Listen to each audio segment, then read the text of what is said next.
Redline Radio LLC is proud to partner with Growing Wings Adult Services for the creation of our brand new state-of-the-art production studio.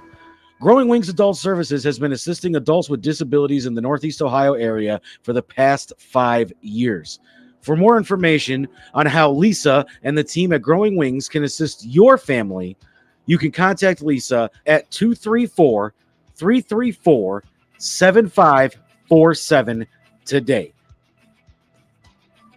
Detroit Auto Parts is the official parts store of Red Line Radio LLC. They have 2 convenient locations on the east side. You can call 216-531-7373, or on the west side, call 216-398-7373.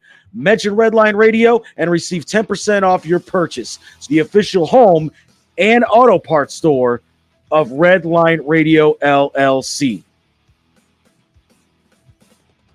If you need any custom t-shirts, banners, stickers, anything like that made, then you reach out to Incredible Keepsakes. As Diane always says, cherished moments are made to last forever. You can reach Incredible Keepsakes at 440-242-9648 or check out their website at incrediblekeepsakes.com. And don't forget to mention that Redline Radio sent you.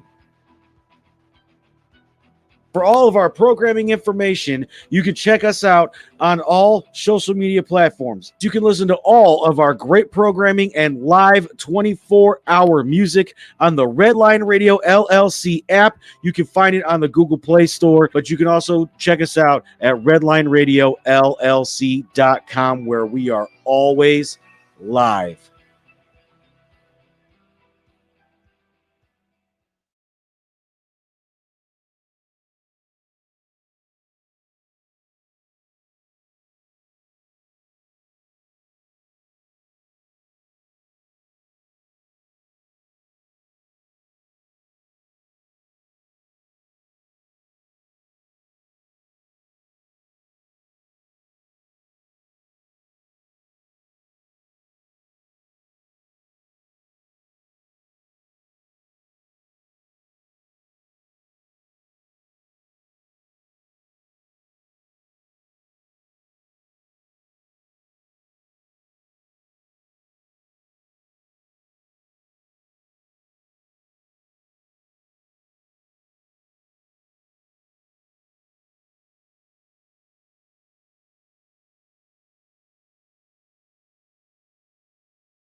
This is really gross, but dirty trash cans can pose a serious health risk to you and your family. The pungent smell can attract rats and flies, not to mention maggots, both of which can contain dangerous diseases transferable to humans. Your dirty trash can is susceptible to harboring dangerous bacteria. Contact Brandon at Fitz Trash Bin Cleaning today at 440-752-1533 or find them on Facebook. Veteran owned and operated and eco-friendly. Again, call Brandon at 440-752-1533.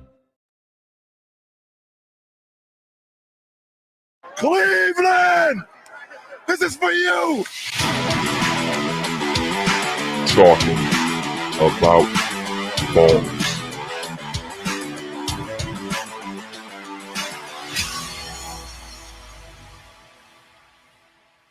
Ladies and gentlemen, welcome to Talking About Balls. I am Justin George, joined as always by Timbuktu. Kyle coming live from the Bat Cave. He's a little under the weather today. What's up, fellas? What's going on, man?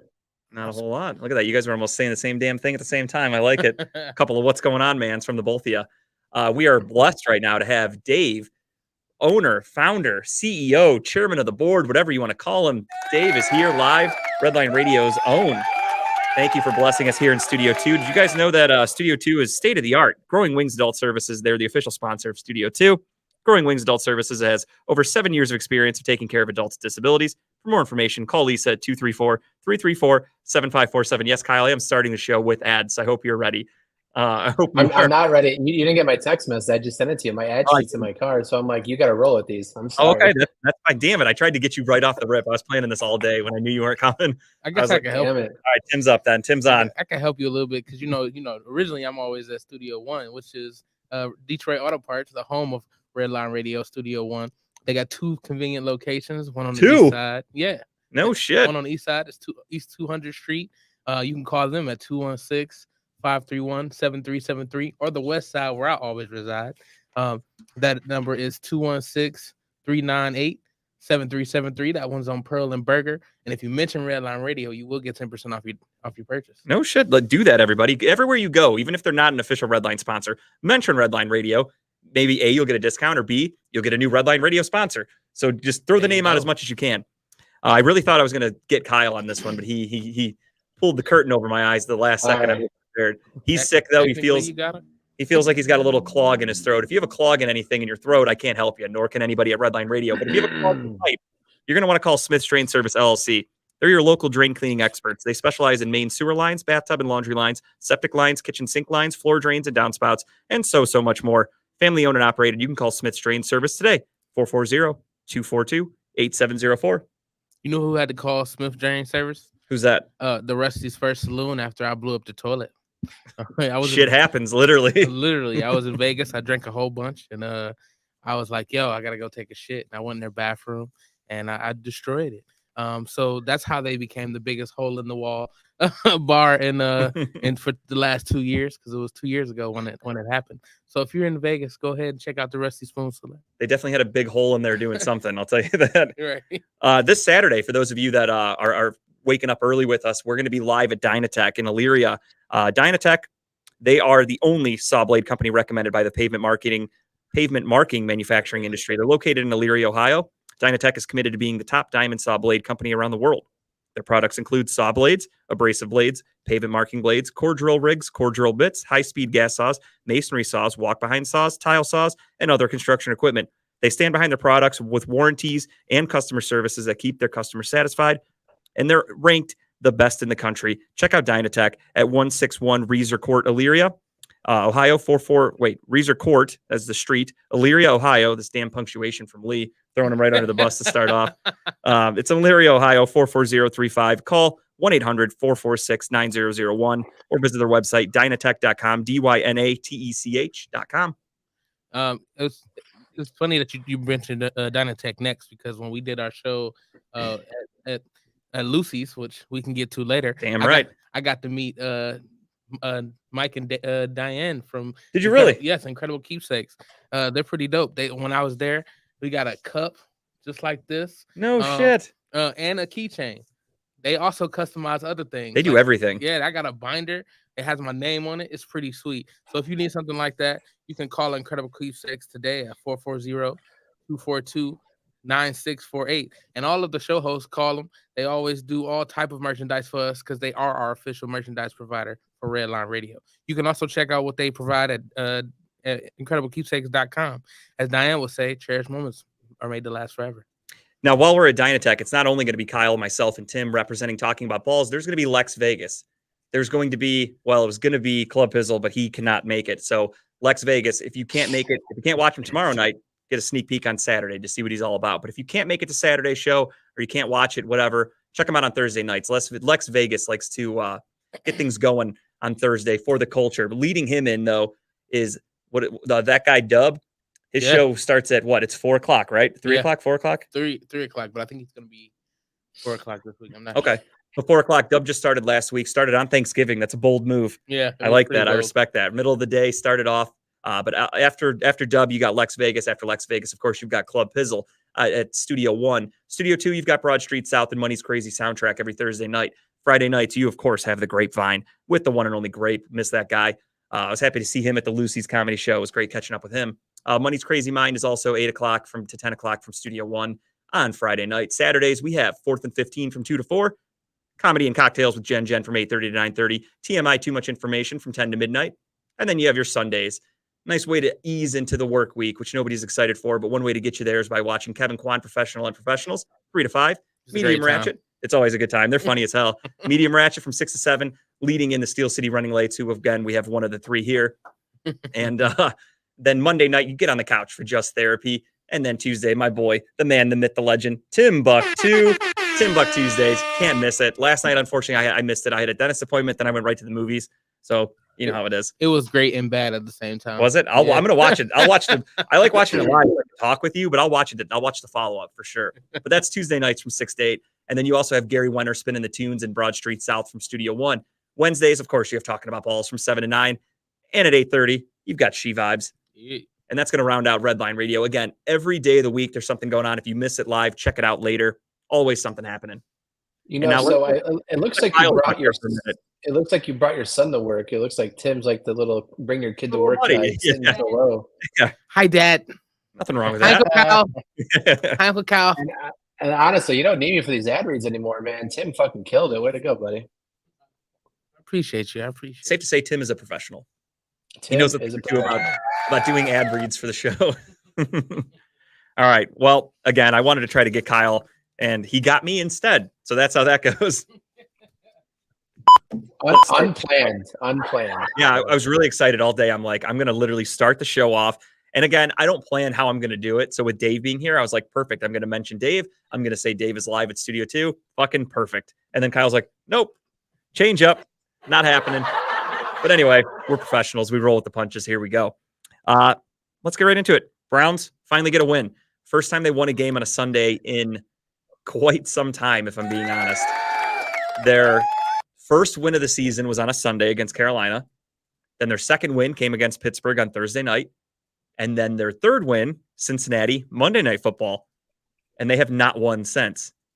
So Sundays have been a very gloomy day in Cleveland until last week. Kind of nice. I don't know. You guys all watch the game?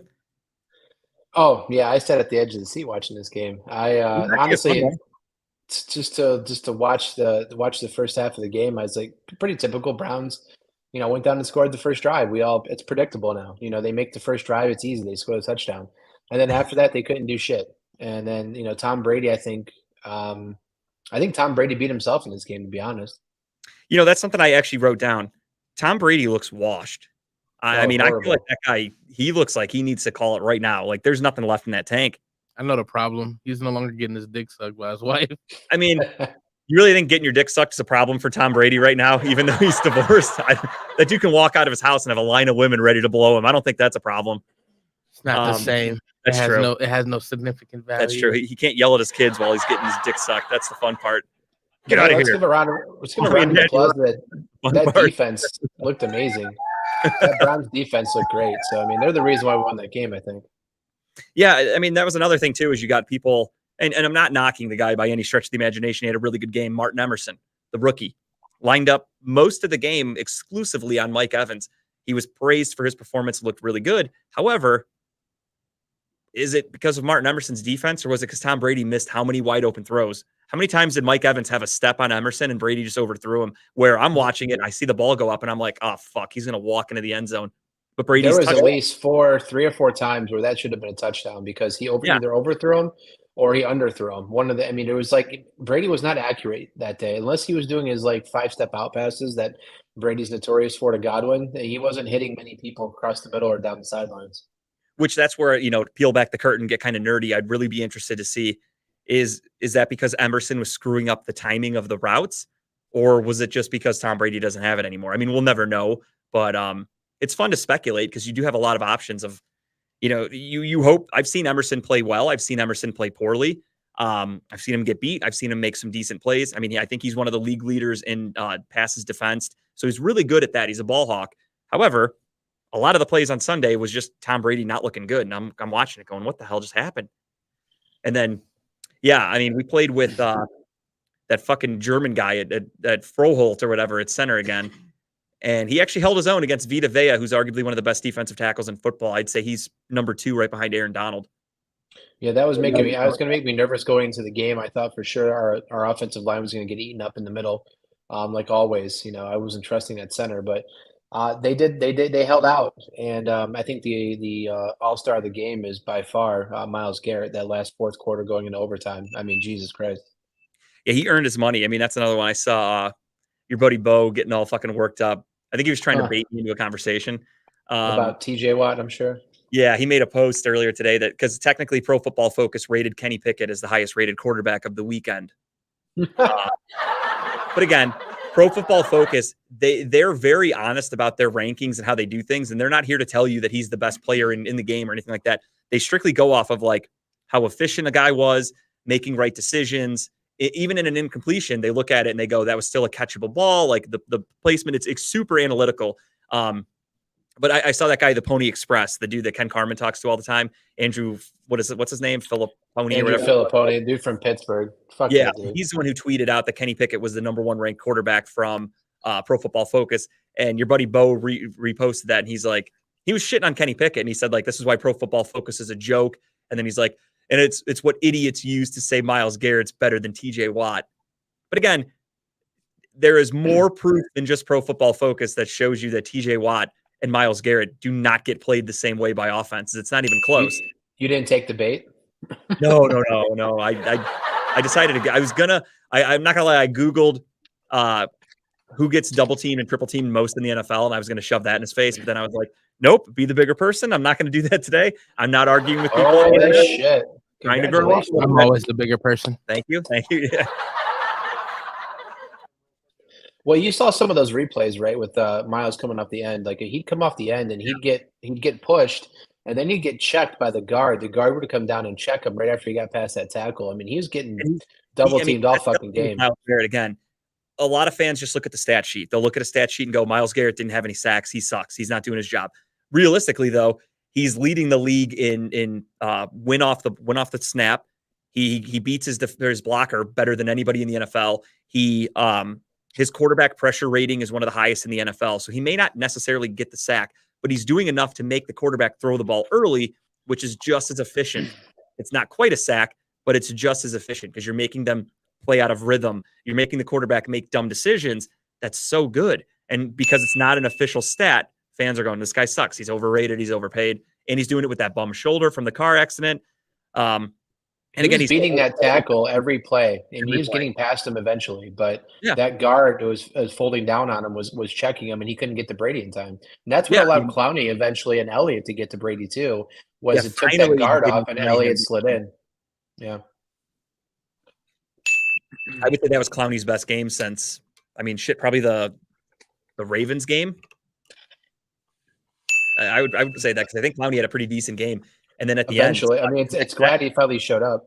David Njoku touchdown. That was one of the greatest catches I've ever seen. And I'm not just saying that as a Browns fan. That was literally one of the greatest catches you'll ever see, especially when you put all of the elements that were behind it. It wasn't just like a random first down catch or something like that. He caught the game tying fourth quarter, less than a minute to go, fourth down, one-handed catch in the back of the end zone. That was incredible. Honestly, one of the best things you'll ever see in football. And this is like the scenario you do as kids. Like you're in the backyard, you're like, all right, it's fourth quarter. We got 20 seconds left. We're down. We have to go score a touchdown, and boom, there it is. Though, and we can barely do it. As unathletic kids just fucking around in the backyard. He did it in the middle of an NFL game with a guy draped all over him. Still made the catch. It was insane. Honestly, I don't think we'll ever see anything like that. I was so impressed with that. And this is a guy that 2 years ago, that guy would never have made that catch because he was dropping shit left and right. Like Adam just said, he dropped the pass earlier that game, which happens. Njoku's not perfect. He makes the crazy catches, but he doesn't make the easy ones.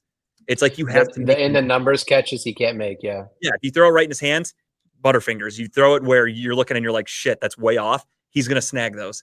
It's amazing that he can do that, but more power to him. That catch was crucial. I know it's far-fetched. I know we talk about it a little bit. It's a pipe dream, but obviously playoffs are still very, very possible. Playoffs, huh? And that catch single-handedly kept our season alive. Because, again, think about it. We have a relatively easy schedule going forward. We have 6 games remaining. We have Houston. We have New Orleans, who stink. We have Pittsburgh, who I don't even know what to make of Pittsburgh. Dave's here. I'm sure he doesn't even know what to make of them.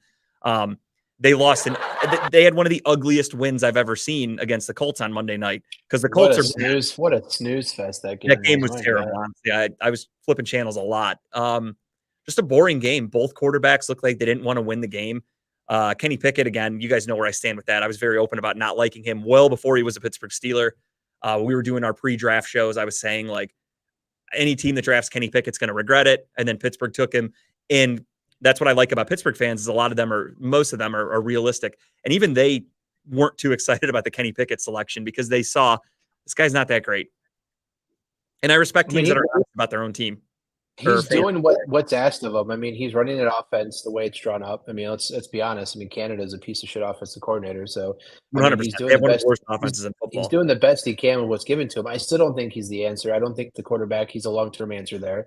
But I mean, yeah, they find ways to win. But I think, honestly, we both said it last week, TJ Watt coming back to that team has been like the fire that team like was looking for, I guess, just to get them motivated a little bit to even perform even halfway decent. He was actually well blocked on Monday night. TJ Watt was kind of a ghost for most of that game. You didn't hear from him a lot.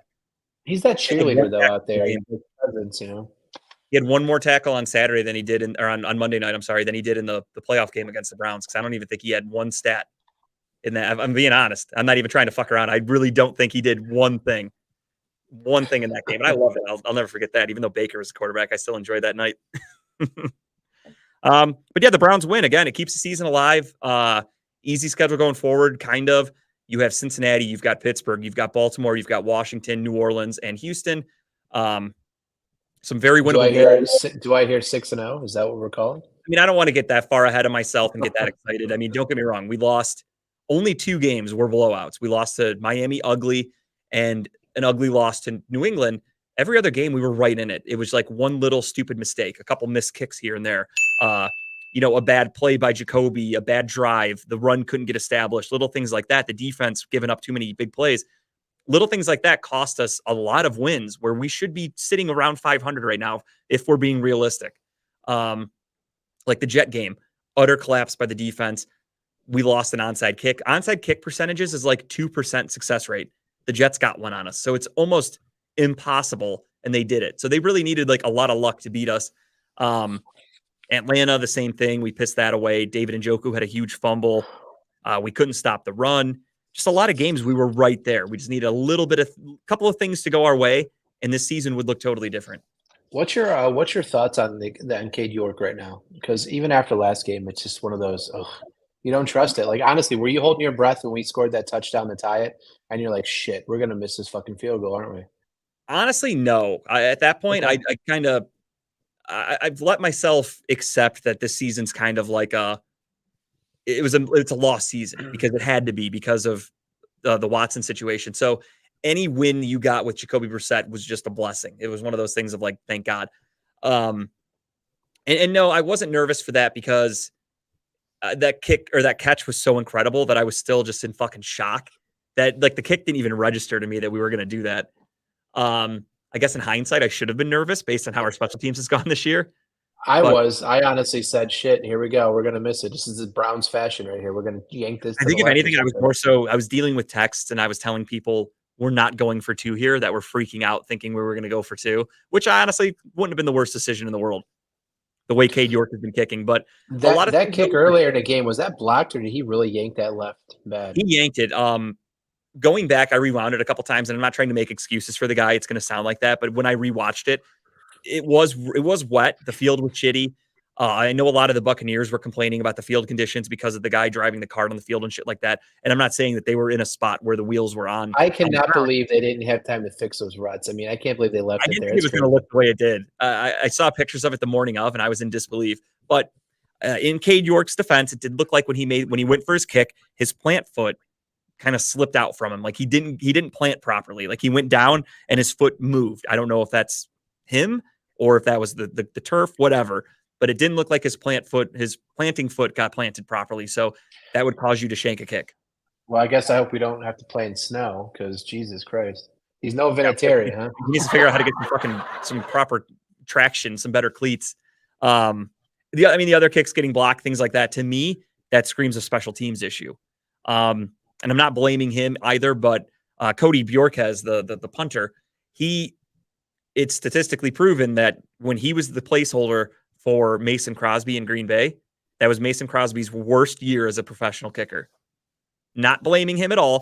It looked like the hold was fine. Laces were out. Everything looked good. But just statistically speaking, Mason Crosby had his worst career year when Bjorkes was his holder. I heard this stat. I also heard that when he held for another kicker, that kicker had his worst season too, because he also held for someone else. Yeah, I don't remember where all he's been, Bjorkes. I remember him from being in Green Bay. I can't recall the other team. I heard this stat on the morning show. I think it was Lima who brought it up. That said that his with Crosby, then where he went afterwards or before Crosby, he had his worst season too, just because of how he holds or his mistakes with holding the ball. And so that's the funny thing for us is like everyone watching at home, like kicking a field goal is hard as fuck. I don't know if you guys have ever actually tried to do it. It's really fucking difficult. Like it looks so easy when they do it, but if any of us go out onto a field and try to kick a ball, it's probably just going to dribble. Like it's not even going to get lift off. I've gotten a 10-yarder before. So have you really? You're welcome. Yeah, once go past 10 yards, no fucking way. I just dang off the thing. So, I mean, hey, take what you can get, but it's not easy, and you can attest to that after doing it. Oh yeah, no. But again, watching from home, it looks like it's just a simple snap, hold, done. But it could be as simple as Bjorkes gets the ball. Maybe when he places his finger down, the ball angles a little bit, and that's enough to fuck up a kicker. I don't know. I don't know the ins and outs of kicking. I really don't know much about it. I hate soccer and kicking shit and stuff like that. I think field goals and kickoff should be abolished if it's up to me. But go Team USA. With that being said, I think Mike Prefer's still going to get shit canned at the end of the year, rightfully so. And that's when maybe Cade York gets shit going again, hopefully. A lot of coaches need to be fired after this year. Even if we go on a 6-0 run, we have to look hard and close at our defense and special teams for sure. I will say Tony Grossi had something kind of, I wasn't anticipating him to say this the other day. They asked me. And you and your 85, I tell you, man. 850, I love it. I feel like I'm 85 listening to that show. But he came on there and they said, if the Browns win out and the defense looks good, does Joe Woods save his job? And he's like, I would think so. Yeah, why not? If they win out and the defense actually looks good, why would you fire a guy like that? And I kind of understand that because there's two situations that I have.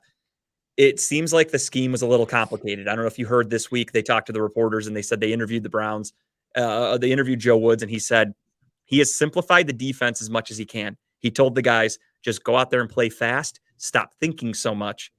And the defense shut down Tom Brady. Again, albeit a geriatric, divorced, mentally fucked Tom Brady, still, they were able to contain him and shut him down and get the win. If that continues to go forward, I also, and I love the guy, but I will put a little criticism on him here. Andrew Berry, he needs to get some better talent in here because your boy, especially, I love the pick too, but JOK, I think JOK he has so much untapped potential that they need to figure out because he doesn't have defensive tackles in front of him. Imagine, like, you see what he can do at the line of scrimmage where he can go untouched, wiggle through a defender a couple of blocks and make a tackle where you're like, where the fuck did he come from? And you watch it on tape and it looks like he's a ghost. Like, you don't understand how he's making those moves. He's like coming across the field and he makes his way through and gets to it. He moves laterally faster than most people can go, like, north and south. It's incredible, truthfully. And that's a guy that I was thinking about today. And I'm like, imagine how good he would be. Because I saw a stat that said something about he has like the most tackles for loss without a sack or something like that at like 16. And imagine if we had good defensive tackles. I feel like you could really get a lot out of JOK if they actually gave him. That has to be a need they go after in the offseason, whether it's a free agent signing, a trade, or something. Yeah. And that's what kind of makes me feel bad. Not feel bad necessarily, but makes me feel like Joe Woods isn't as bad as the defenses look, because Joe Woods has had success with this defense. Last year we had a top 10 defense. The defense looked really good. This year it looks really bad. Part of me wonders, is that the talent? You've had not Jacoby Brissett, I'm sorry, Jadeveon Clowney not look good. Jadeveon Clowney, I'll be honest, has looked old. He hasn't been as productive or as effective as we want him to be. Our defensive tackles are statistically the worst in football. I imagine if we upgraded a couple of those spots, that would change everything for the defense. Our defense is based getting pressure on the quarterback, letting the secondary create havoc for the quarterback and create turnovers and stuff like that. But we're not getting any pressure. So quarterbacks have a ton of time to stand back there and throw, and guys are wide open. So it makes you're off the Joe Woods fire train now. Is that what you're saying? Necessarily. I mean, if they did it, I would totally understand it. Again, we pretty much are going to have to go 6-0, and the defense is going to have to dominate in every game, and that's the only way. Why does who line off offsides? Who would I miss? I don't know. Who are we talking about? TJ Watt?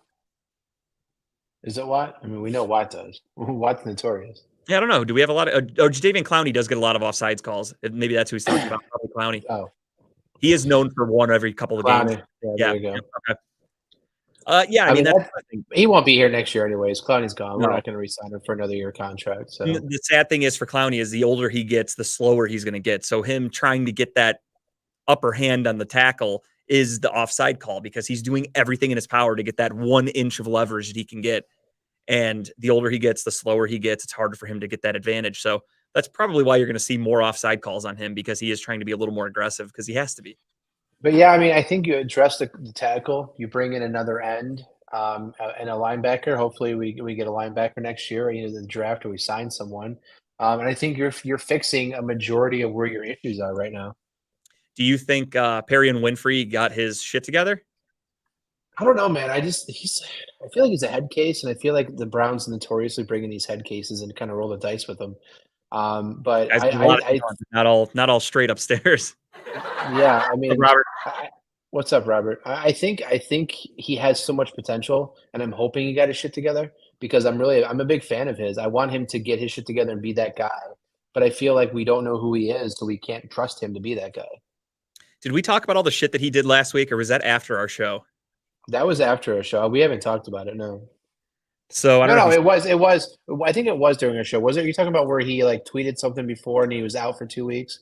He liked a tweet or something like that. Yeah, we talked about it last week. Yeah, okay, I couldn't remember. Last week's episode was kind of a blur. We rushed through it. We were doing some drinking. It was a fun time. That's all right. When I was writing up this week's show, I'm like, fuck, did we already go over that? We probably did. But yeah, no, Perry and Winfrey is a guy that, I mean, he hasn't done anything too exciting or anything like that yet. But when you see him out there, it kind of makes me feel good of like, okay, here's a draft pick, developing, getting better, practice, getting some experience. And then, he probably won't be active. Excuse me, this Sunday. There's a classic burp. That's just how it goes. And that's what I'm excited about, Emerson with. I mean, look at him. He's out there. He's active. He's playing. He's doing well, grading out well. I mean, the ceiling's high for him. Besides Emerson, stay fucking healthy. I mean, when's the last time we played with all three of our starting corners with Newsome, Ward, and Emerson? Was it maybe Monday Night Football, or was Ward not even in that game? I don't recall.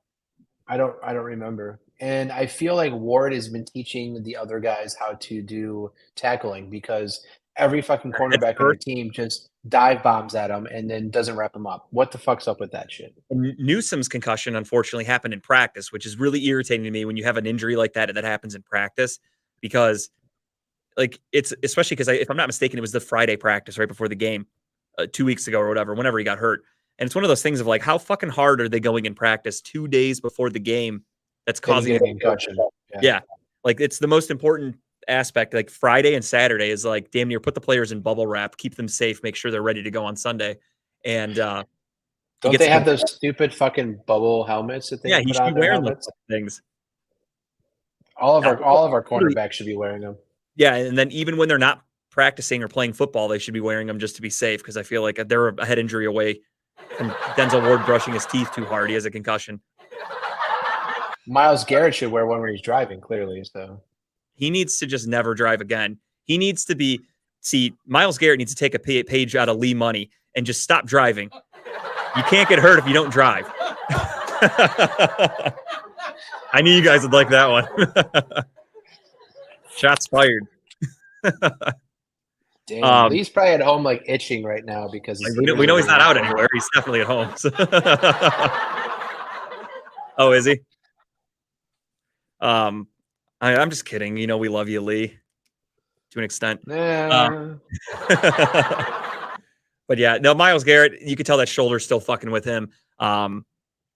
It's painful for me to watch every game. He's getting double, triple teamed. He's huffing and puffing. He looks exhausted. Like he looks like a guy who's the last man standing in like the movie 300. He's just so fucking exhausted and tired and ready to keel over. But like you said, he showed up in that fourth quarter, even in overtime, and we really needed him to make some huge plays, and he did that.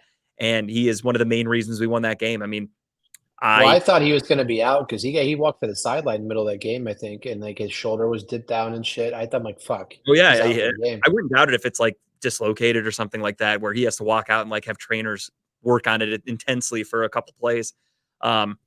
But yeah, I'm with you. I mean, in my opinion, if it wasn't Jacoby Brissett's final game as the starter, then I do think they probably would have given the game ball and made like the quote unquote game MVP Myles Garrett. But Jacoby deserved it. Jacoby had a great game.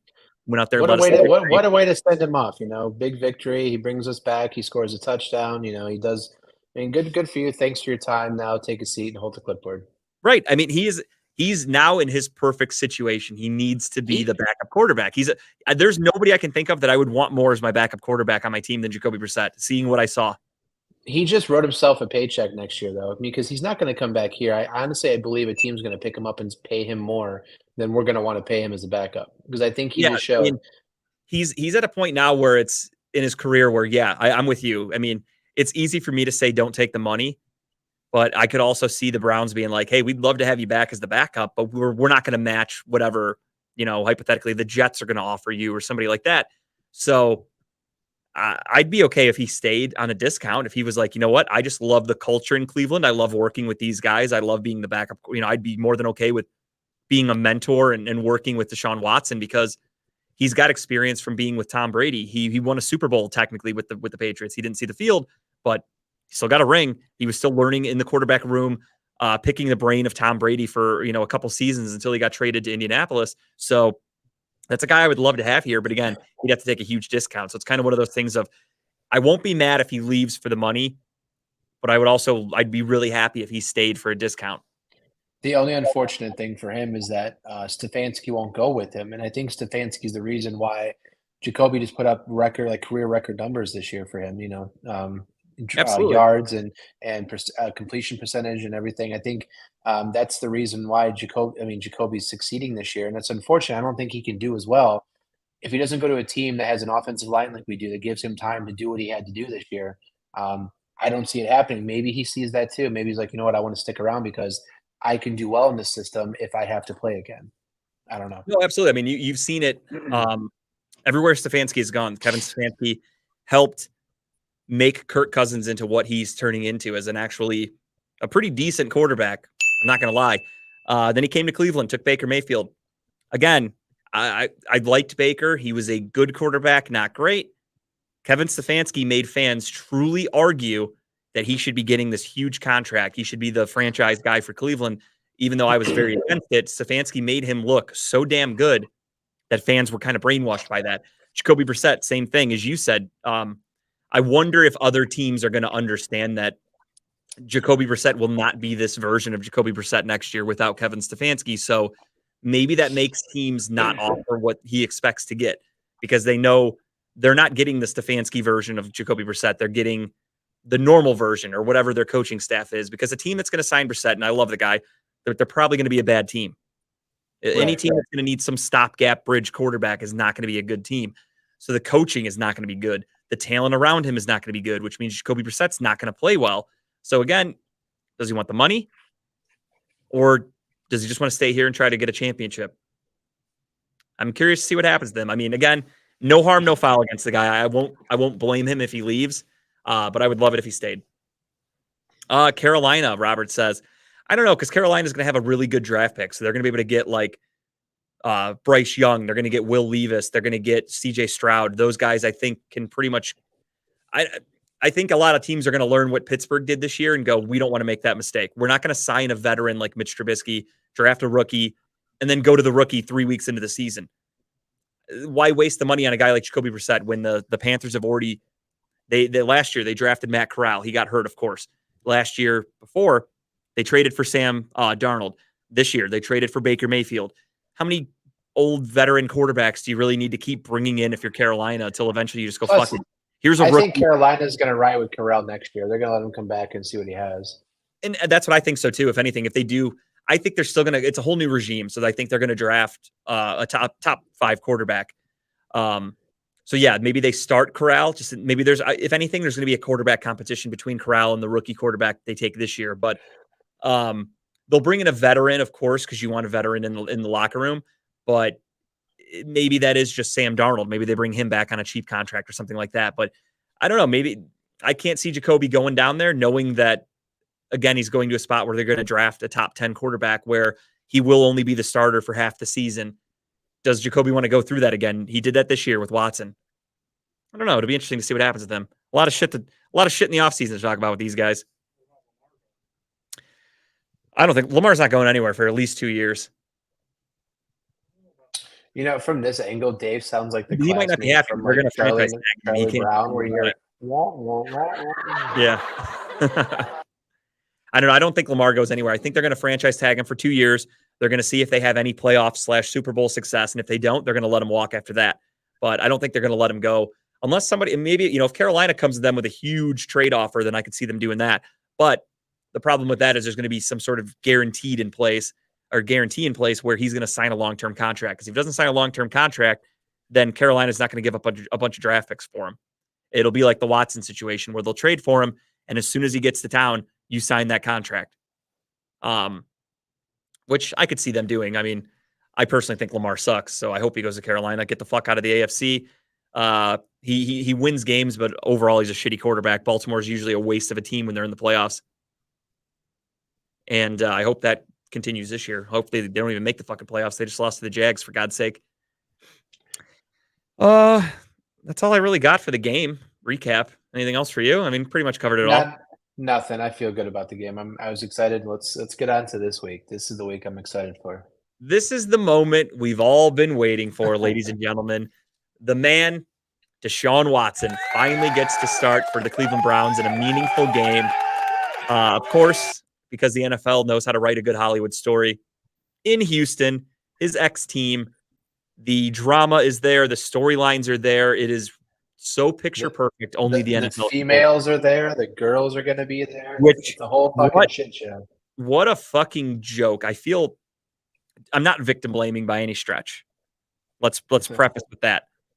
However, now you're gonna victim blame. It's not even victim blaming. It's more so they're making themselves look very weak, very bad in this situation. You come at this guy. You're claiming he ruined your life. He was the worst person. You'll never recover from this mentally, etc. Things like that. He ruined everything about you. You tried to sue. You tried to ruin this guy's life because he, quote unquote, ruined yours. You accept his settlements. It's time to move on. He got punished. He took his 11 games. You took your cash. Move on. Everyone go their separate ways. Continue your lives. That's how life goes. It's the most expensive massage ever is what they Tony Busby has a suite at the Houston Texans game. Did you hear about this? I didn't.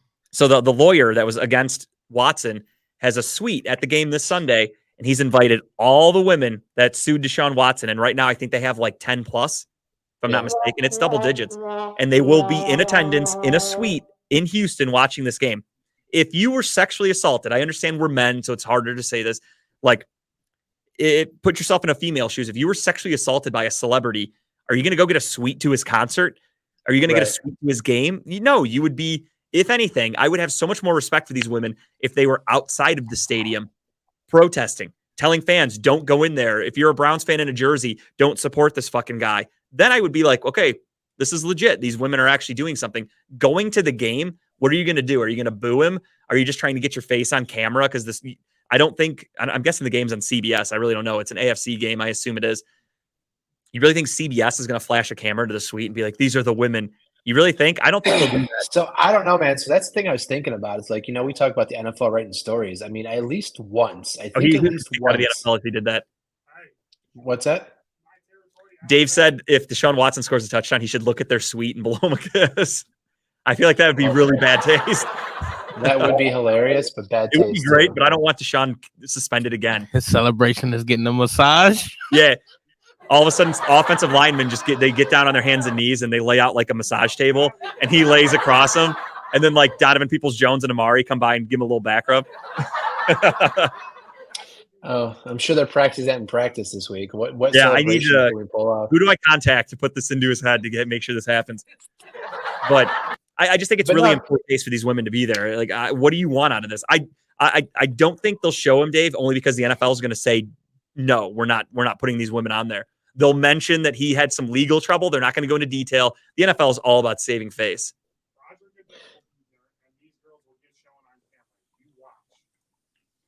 I don't know. They're gonna take Roger Goodell's going to be in the same fucking booth. Watch. I don't know. I don't think he would do that because then it makes him look like he's siding with the women where we're in a situation where there was nothing legally that happened. And Roger Goodell's not going to, it makes him look bad if he's sitting with the women because then people are going to be like, obviously you're with these women for support, this and that, but you only gave him 11 games. And people are going to go, why didn't you ban him from the NFL if he's such a monster? Like, I don't know. There's a lot of things that you're towing some dangerous ground there. I don't think he'll be sitting with them. I think that he'll be there at the game.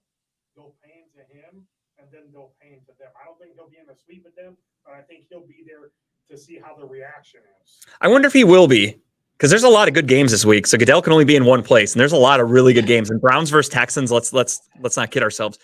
Not exactly a great matchup. The Texans are terrible. The Watson story is great, but I mean, after the first series, the drama is going to be kind of gone. It's like, you know what I mean? I don't think it's really that exciting. After he comes out and plays his first drive, no one's going to really think about it. Now it's all he is going to get booed so fucking loud. The cameras they're going to have microphones set up in the crowd to really overemphasize the boos and be like, wow, listen to this reaction he's getting. However, I did see some people that are Cleveland fans I hope he scores a touchdown and hits the fans with the Hulk Hogan thing. You know that. Yeah, let me get it. Let me get him more. I read another thing too, and I fully agree with this. People were saying Deshaun Watson needs to fully embrace the heel. You are never going to win fans back. You're never going to win these people back that hate you and think you're a monster. So at this point, fuck it. All in as a heel. Stop coming out and trying to say like, oh, I just want to better the community and be a great person, blah, blah, blah. They said fully embrace being a fucking heel. Go out there and be a dick. You're going to get shit talked. The opposing teams are going to say some of the worst things that if microphones are hot and they're picking up what they're saying, it's going to be ugly. Microphones don't work during Browns games. Ask the Steelers. They don't work. To a white guy and vice versa. Then microphones, for some reason, the NFL, they have like a weird sensor on them where they know if it's a white guy using a racial slur and they just cut it off immediately. Just magically goes away. And then they make sure to get extra cameras though when a white racist guy gets bopped in the head like a whack-a-mole. They make sure they get plenty of angles of that. But if you want to hear the audio, no. I can't wait for the documentary on Netflix in 10 years after everybody retires.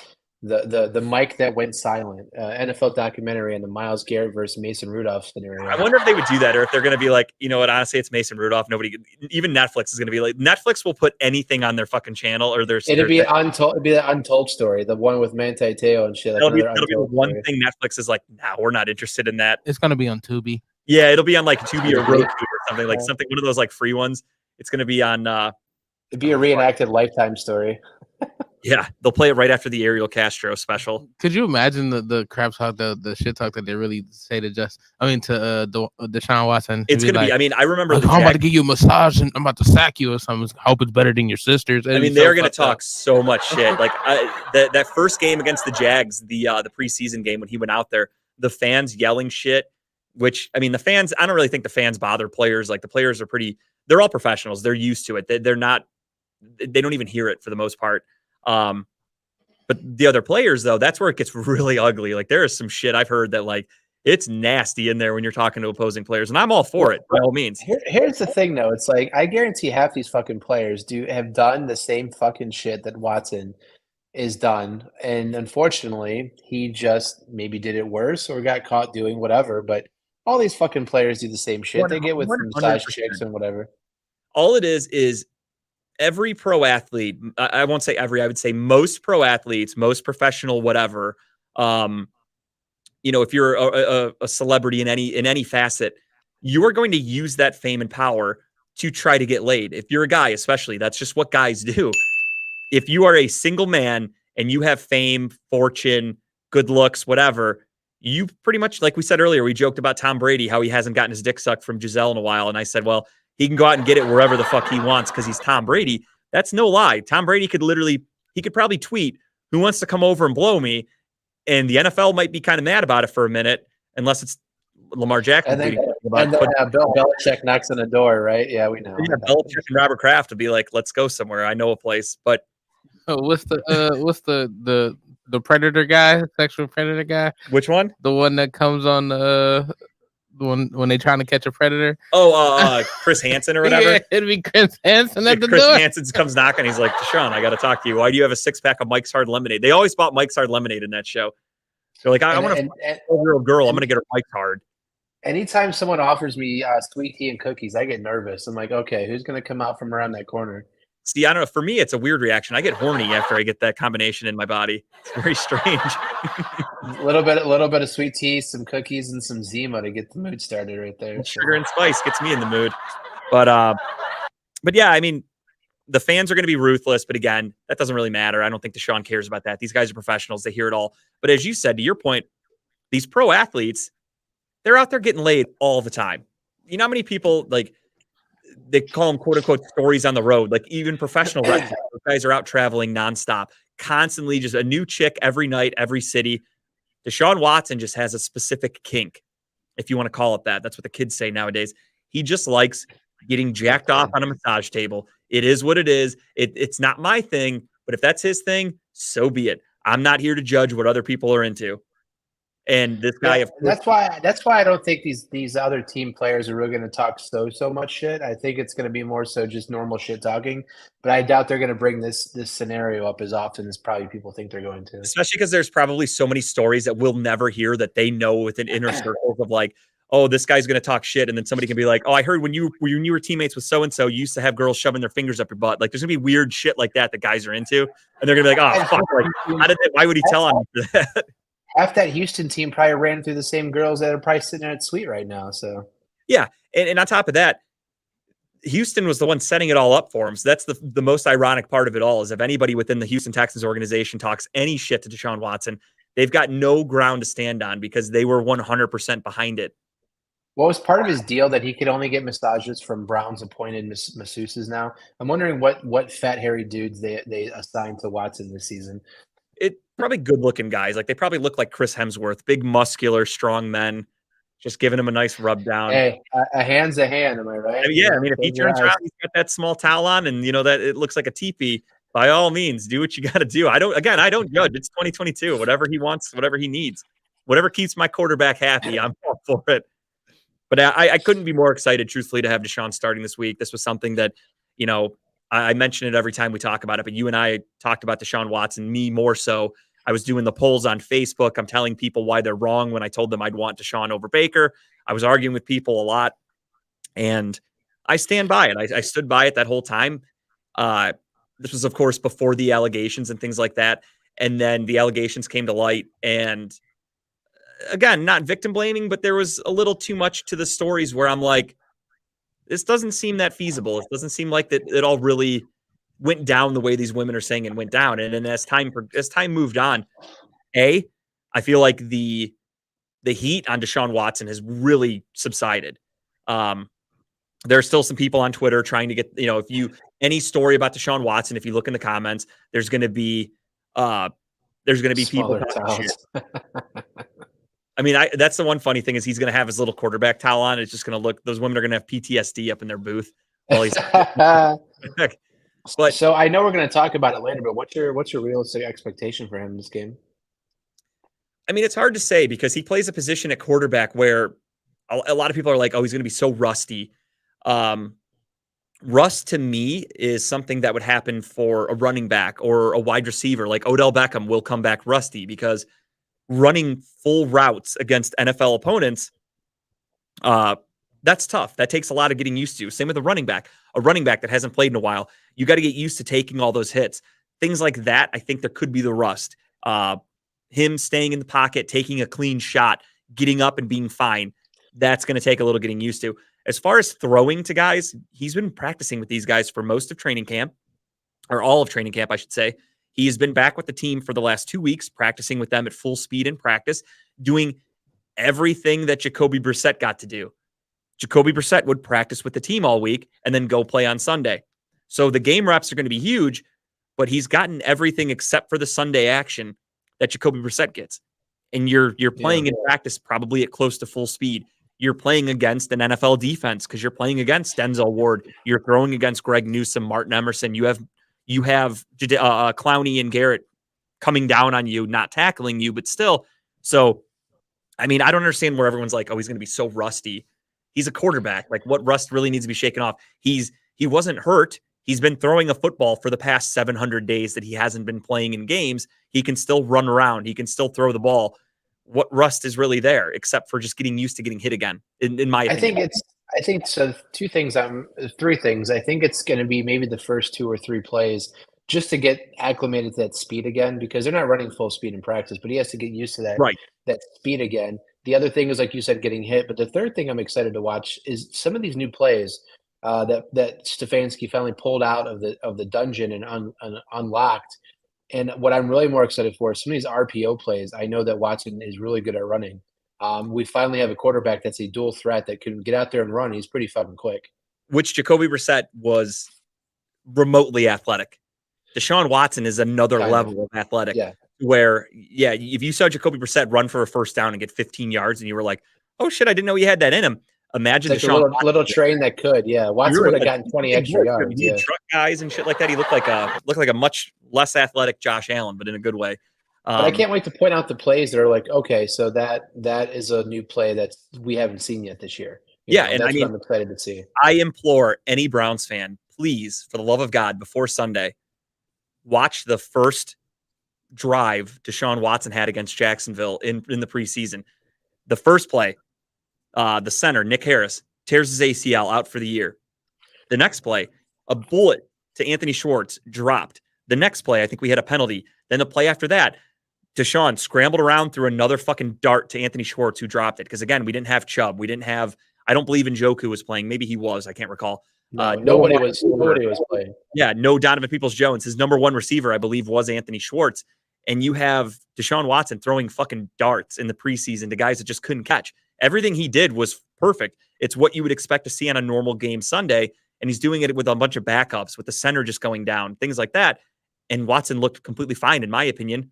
But I'll never forget the play where he scrambled out to the right, and I was like, shit, he got outside so quick that I think even the rest of the team was trying to catch up to where they needed to be. I was like, Jesus Christ. That was the one where he hit Schwartz cutting across, and Schwartz just dropped it. But like, he made these great plays, and the guys were there. Like, everyone was in position, but he wasn't throwing to Amari Cooper. Imagine these accurate athletic plays from Deshaun Watson, but with Donovan Peoples-Jones on the receiving end, with Amari Cooper on the receiving end. These guys are going to be able to catch these balls. They're going to make some plays. Obviously, every incomplete pass, any Deshaun hater is going to immediately talk shit. I mean, he needs to basically go 30 of 30 for 300 yards, or fans are going to be like, this guy sucks. Why'd we waste these draft picks? So it's a lose-lose situation for him. So for me, again, Browns fans are stupid. Tim's got it up there. He knows what I was about to say. Browns fans are really, I won't even say Browns fans. Football fans are really dumb sometimes. And especially with, again, Deshaun Watson, they just want to see him fail so badly. They're going to overanalyze every little thing that he does. So for me, it is what it is. I'm not going to take the bait when people are trying to get, they're going to want clicks. They're going to want people to interact. I am not taking the bait with Deshaun Watson. I implore people Browns fans to go on YouTube and just watch Deshaun Watson highlights and watch him how he was in Houston, because nobody really watched his games when he was in Houston unless we played. No idea what he can actually do. Right. I mean, and Patrick Mahomes is dangerous in extending plays. Deshaun Watson's pretty fucking dangerous too, extending plays. When he gets outside the pocket and goes back and forth, and he's got a hell of an arm on him. I think even more powerful arm than Mahomes has on him. And when he scrambles outside of the pocket, he is, just like Mahomes, he's a threat to take off, and he's a threat to throw a fucking dart with great accuracy wherever the hell he wants. And I'm so excited. I truly, again, wishful thinking. I want to go 6-0 in these last 6 games. I want to end the season 10-7. That would be fucking fantastic. However, I'm realistic.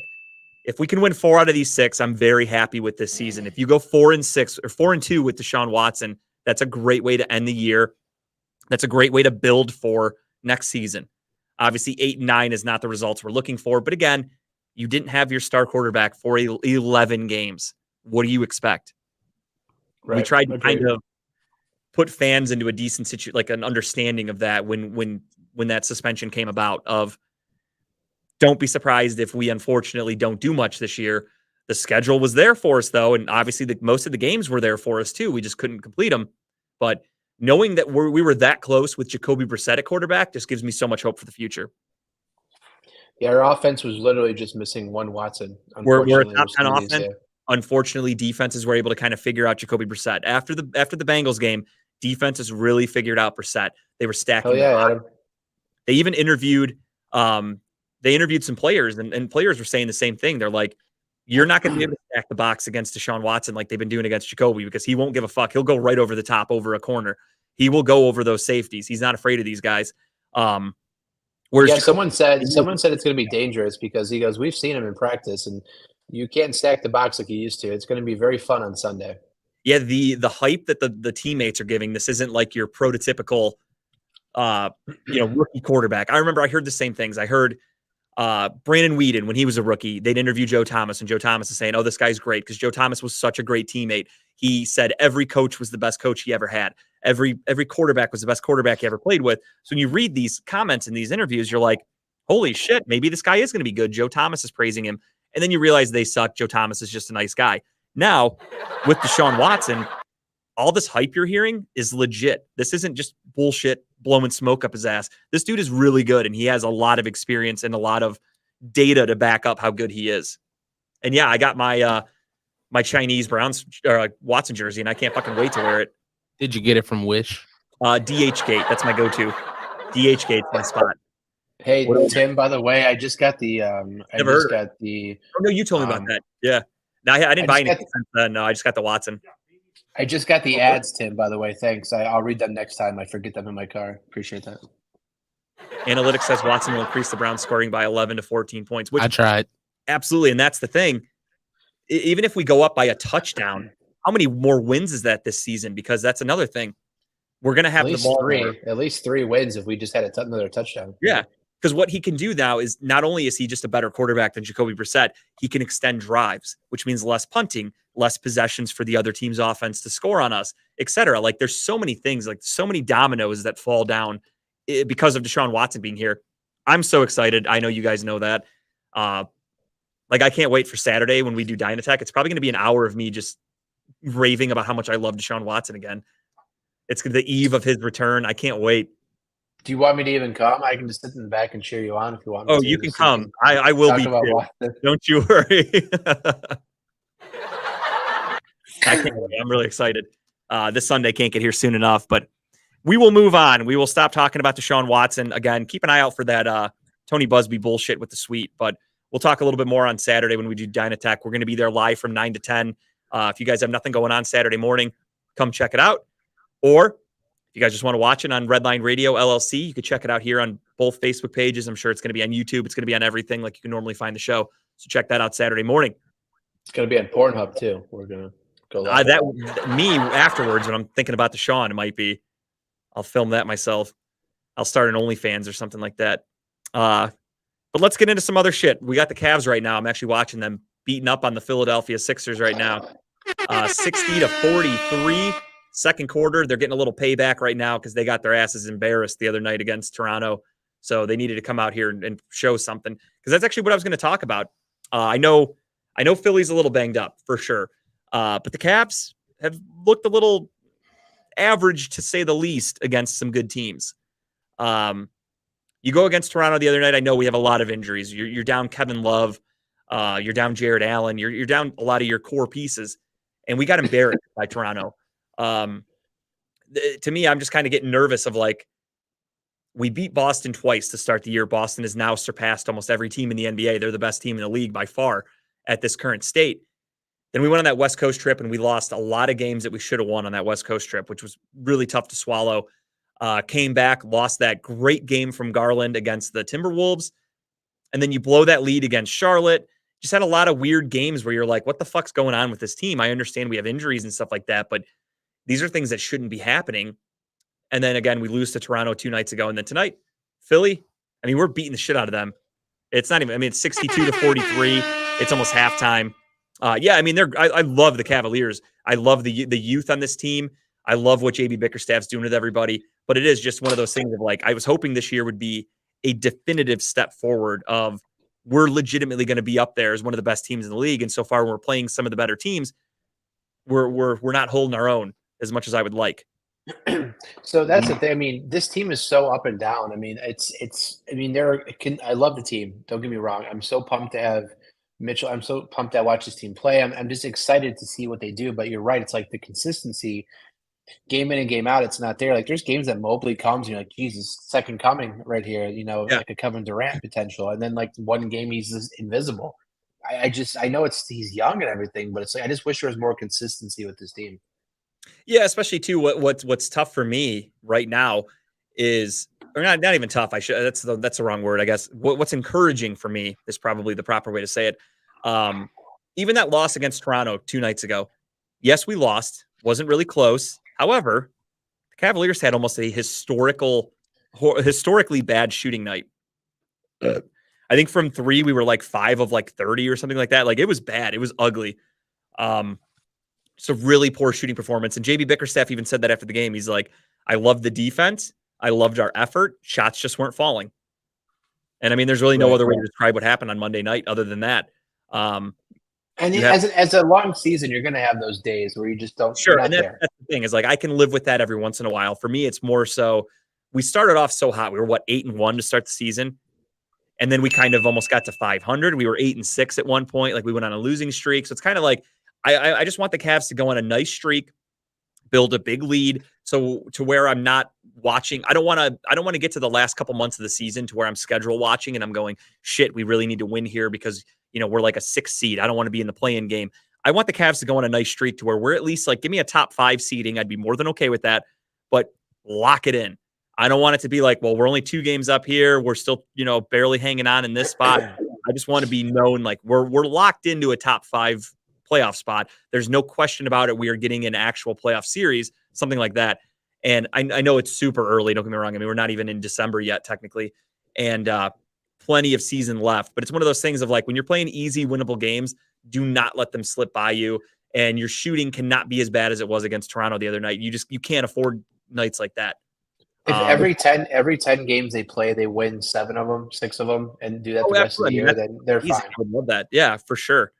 It's just when they go on these streaks of losing, 2 in a row, 3 in a row, and you're losing games, especially like against Toronto, you're losing against teams in the East, things like that. I just want to see them be a little more consistent. But again, it's really hard to get a vibe because, or to get a full read on them because of so many injuries. I mean, you're down Jared Allen, an all-star last year, one of the best centers in basketball. You're down with him. Kevin Love could have been 6th man of the year last year. He tremendous production off the bench, hits a lot of threes. He's been out. He hurt that thumb. God knows when he's coming back. He tried to play in a game and he wasn't able to come back after that. And that's a little discouraging if I'm being honest. We're living in I do love this court and these uniforms they're wearing though. You do like them? Oh yeah.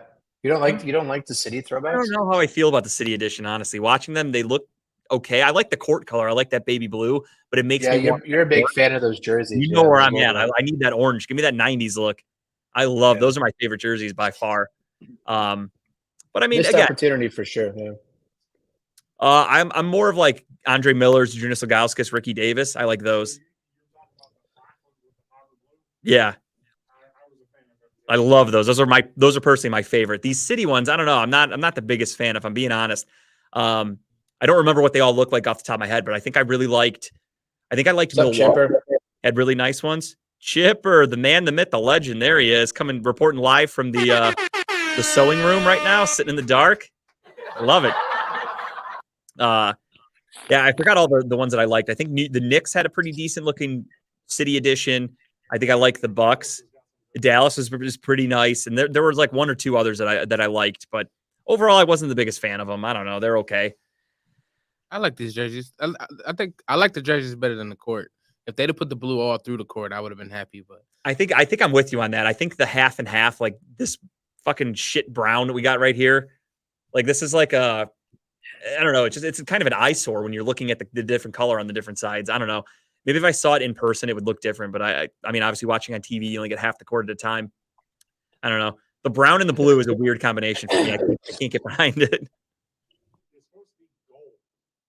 Champagne gold is what it's called. Yeah, but I mean, let's be honest. That looks brown as fuck. It does. Chipper, have you discussed watching golf versus watching golf? I think he means soccer versus. I know. I just fucking with him. I love that he fucked that up, though. He was so excited to get that in there that he fucked it up.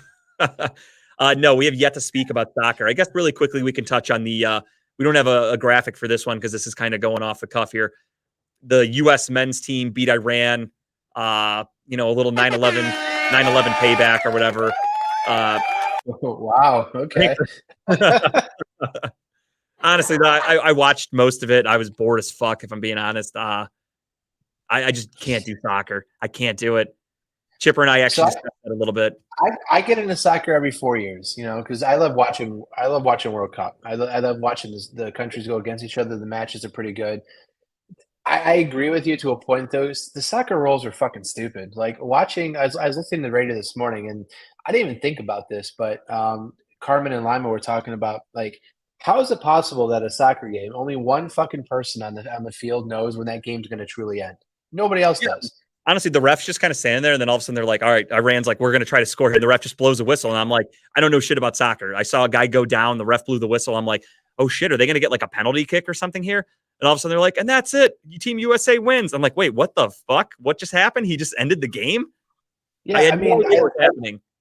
I'm excited for soccer to a point because, the U.S. men's team, they missed the last World Cup, right? And this team is really young. They have a lot of talent on this team, just like David was saying. Yeah, they have a bright future. And let's be honest, United States is way behind the 8 ball when it comes to being anything decent in soccer because in every other country, this is the only sport they play. And the United States is like as an absolute novice, I don't know anything about any of the teams. I don't know any of the players, etc. So the U.S. team is actually good. I'm being serious. So they're not great, but they're better than they have been in the last, I'd say maybe 2 decades, possibly. Maybe since the last time Landon Donovan played that team, that was probably the last decent soccer team they had. So how come they don't like rank them? Like that would help me tremendously if I'm being honest. If they did for the World Cup, if they had like the 1 seed, 2 seed, etc., that would really help me. It's not college football. They don't have like number 1 seed or whatever. Well, they fucking should. I don't understand it. And like, I'm not gonna lie, that trophy sucks. That looks like an award you'd get at like the porn awards. That looks like somebody getting ready to go fisting. I don't like that trophy one bit. I don't like that at all. 0 goals in the second half. How did +9 get added? Yeah, so I tried to ask my buddies a while ago. I have some buddies. Mike, you met Mike at my wedding. Huge soccer fan. He still plays in like adult leagues, etc.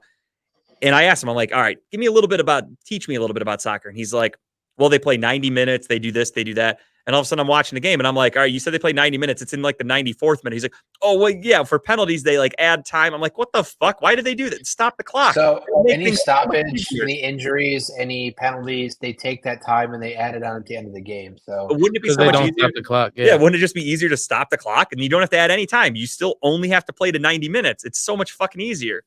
Yes, there's a lot of rules that make sense. Like someone described it this morning. Like, can you imagine LeBron on Monday or whenever the game was yesterday? They were like, "Oh, the ref is waving a yellow card in front of the bench." And I'm like, "What the fuck does that mean? Is that like a timeout?" I have no idea what that means. It's like in school where they're like, "You're gonna have to flip a card." I didn't understand what the hell was happening. Like I really didn't get it at all. And again, I'm excited. I'm excited for our country. They're performing against the best and the best when it comes to soccer. Now they're in a round of 16, which honestly I think they played the Netherlands on Saturday. I think so. That is going to be a tough game. Now it's a one or done. Now now there's no ties. It's single elimination. You win. There has to be a winner. So you win and you go on. If you lose, you go home. So that's my biggest pet peeve with soccer is it's Chipper. Half the stadium would run out of there. What are you talking about? The fields are so the pitch, if whatever you want to call it, it's so big. It's most games end like 1-0, 0-0. Everything I know about soccer, by the way, is from Ted Lasso, which isn't much because they don't really do a lot of soccer in that show. It's all about their lives outside of soccer. But yeah, I don't understand the fucking cards. They're like, oh, this guy's getting a red card today and a yellow. And like, yeah, the ref just holds up a sheet of paper and everyone's like, oh no, what do we do? Like, I don't get it. It's like the lamest fucking thing. Like, at least in football, they can throw a fucking flag. Like the ref knocked the guy's eye out before. Like, that's cool shit. What are you going to get from the ref in soccer? Like a paper cut? Like he's going to walk up to you and be like, hey, bad. And just like swipe it across your Achilles. And at least in American football, they tell you what the penalty is. Like, hey, roughing the passer or offsides or whatever. This, they throw a yellow card or a red card up. And next thing you know, you have 3 men standing with their hands behind their back having a soccer ball kicked at them or whatever. What I love is like when you watch LeBron James. LeBron James can drive to the basket, get fucking tackled, basically hit the ground. Yeah, he's gonna bitch and moan a little bit and try to sell his injury, but he at least actually took like a pretty fucking hard shot. These soccer flops are embarrassing. The guys sit there fucking almost in tears, and then they just get up and run away like nothing happened. Like that's bad. They got to fix that shit. How can anybody watch that and like think that's a respectable sport? And I also hate that they still try to call it football. Just call it soccer. It's the fucking universal word. It should be. Make things so much easier. we have the National Football League in America. I mean, That's football. technically, they had the term football before we created football over here. So Right. they kind of Being own that. first and being the best, two different things. American football, NFL. If you ain't first, you're last. They're the best. Well, let's be happy. Let's be happy. United States. Hey, they're I moving mean, on. like I said, I could care less. I probably won't even. I'll check the score in the afternoon after the game ends on Saturday. I don't even know what time it is. I do like soccer. Soccer. Do you really? Yeah, I do. All right, Tim's off the show. No, I'm just kidding. I mean, I don't want to watch either, if I'm being honest. But at least with golf, that's what I talked with Chipper about the other day. So Steve's saying watch. there's a chance USA beat Netherlands is like the Bears beating Eagles. So you're saying there's a chance? I think it's more so just saying it'd be a huge upset. No, I know. That's how I took it. I don't think he's going Jim Carrey in Dumb and Dumber here with. So you're telling me there's a chance? No, I don't think so. I have no idea. But I mean, it's the most watched because what else do they have to watch in Europe? They can go outside and watch like people dying of starvation, or they can sit inside and watch. That's what happens overseas in other countries. They're all third world. They have nothing else to do to watch soccer. They don't have the muscle mass and the strength and the hand-eye coordination to play real sports. They just kick a ball around. That's my take. That's my take on soccer. But back to Chipper. I did talk to him the other day about which would I rather watch, golf or soccer. And I did say that I would rather watch golf because when you watch, and this is like if you have a gun to my head, I would probably tell them to shoot me if they were like, do you want to watch golf, soccer, or I'll blow your brains out? I'll be like, let's paint this wall because I'm fucking done. I don't want to watch that shit.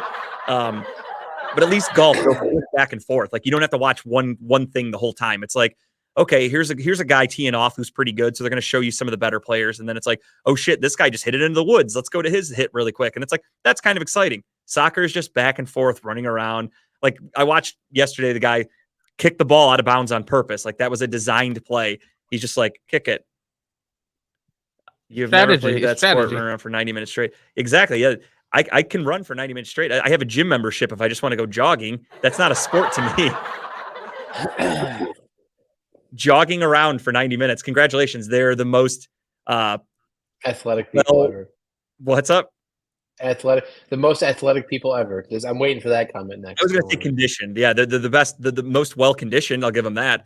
If you need them to like not play soccer and go run a marathon, yeah, I'd probably ask a soccer player. They would probably be the best. Speaking of soccer, let's for a second. Did you see Cristiano Ronaldo get that contract from Saudi Arabia? Like it's a pending contract right now with I think $150 million a year to come over and play with them on their team. Jesus. I thought I saw something, and again, this shows you how little I really pay attention. I thought I saw something the other day that said he was going to sign with an MLS team. So I'm guessing that's not happening. He's going to go to the Saudi Arabia team, or is he going to do both? I don't know how that works. It's like the Live Tour for golf. You go where the money is, and Saudi has a lot of fucking money right now to throw around. I will say I know a tiny, tiny bit about soccer only because of what Rover talks about on Rover's Morning Glory. I listen to that show. He's turning into an international soccer fan. He was saying how they do it though, where if you're the worst team in the league, you get demoted to a different like division or whatever. And if you're that happened on Ted Lasso. You learn everything from soccer in Ted Lasso. Yeah, so that Rover talked about that too, and that's when I learned all about that. That's when I was like, that's actually kind of cool. Like that would be cool if the NFL did that. But then I thought about it too, and I'm like, well, no, because then the Browns would be out of the league. The Browns would be in the G League every year. We're mostly the worst team in the league, so I don't want that to be a thing. But I do like that they do that in soccer. Like that's kind of cool. Like you really have to earn your keep, and there's no tanking because if you tank, you're fucking out. So I do like that. It puts a little extra pressure on people. But yeah, I mean, and also the contracts they have where you can borrow players, you can bring players over and like basically take them on loan. Way too confusing. It's weird, yeah. Professional corn. I would honestly, I would go to a cornhole event before I went to a fucking golf event or soccer event. I would go watch professional cornhole playing before I ever went to a soccer game. Although I did see a rumor that there's potential of a Major League Soccer team coming to Cleveland. And there is. They actually got it 2024. Yeah. Oh, really? Oh no, this is going to be like an actual MLS team coming to Cleveland. I think it's a division below MLS. I think it's going to be a team that feeds MLS, but I think they did get they get the team in 2024. Really? No shit. I remember you sent that out that one time. You did. You asked people about that. I want nothing to do with soccer. yeah, my wife was telling me about that. She's like, "Oh, that'll be kind of cool." And I'm like, "Yeah, for everybody but me, because you'll never catch me at one of those fucking games." But anyway, moving on from soccer, we've spent enough time boring the audience. I saw our listener or our viewer just drop dramatically when we started talking about that. Let's do a quick recap of Week 12 in the NFL, shall we? Let's go around the horn, gentlemen. I'm an insider on everything, Chipper. What are you talking about? What's Chipper doing? You said I didn't know Kyle was such a soccer insider. I said I'm an insider on everything. What are you talking about? Kyle likes everything inside of him. That's why he's the insider. All right, Week 12. We had 3 games on Thanksgiving. What do we got here? It only comes around every 4 years. Can't believe you guys aren't more on board. I'm on board. For me. I mean, for me, I get it. Like, oh, it's Team USA. Everyone's supposed to be like rah-rah, patriotic, and we all rally around each other, but I just don't care about soccer. I wish they were doing something cooler. Like do a World Cup of cornhole. I would watch that. Countries playing cornhole against each other. That'd be kind of fun. Seeing a bunch Justin, of you get into the Olympics. Do you root for the United States in the Olympics? No, I don't care about that either.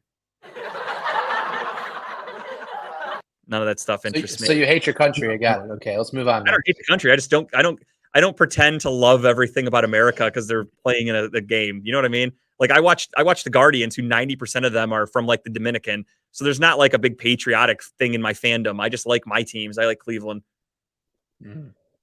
Hope we don't get a World War III. Justin's rooting for the other side, I feel. I only root for winners, so unless America better bring it.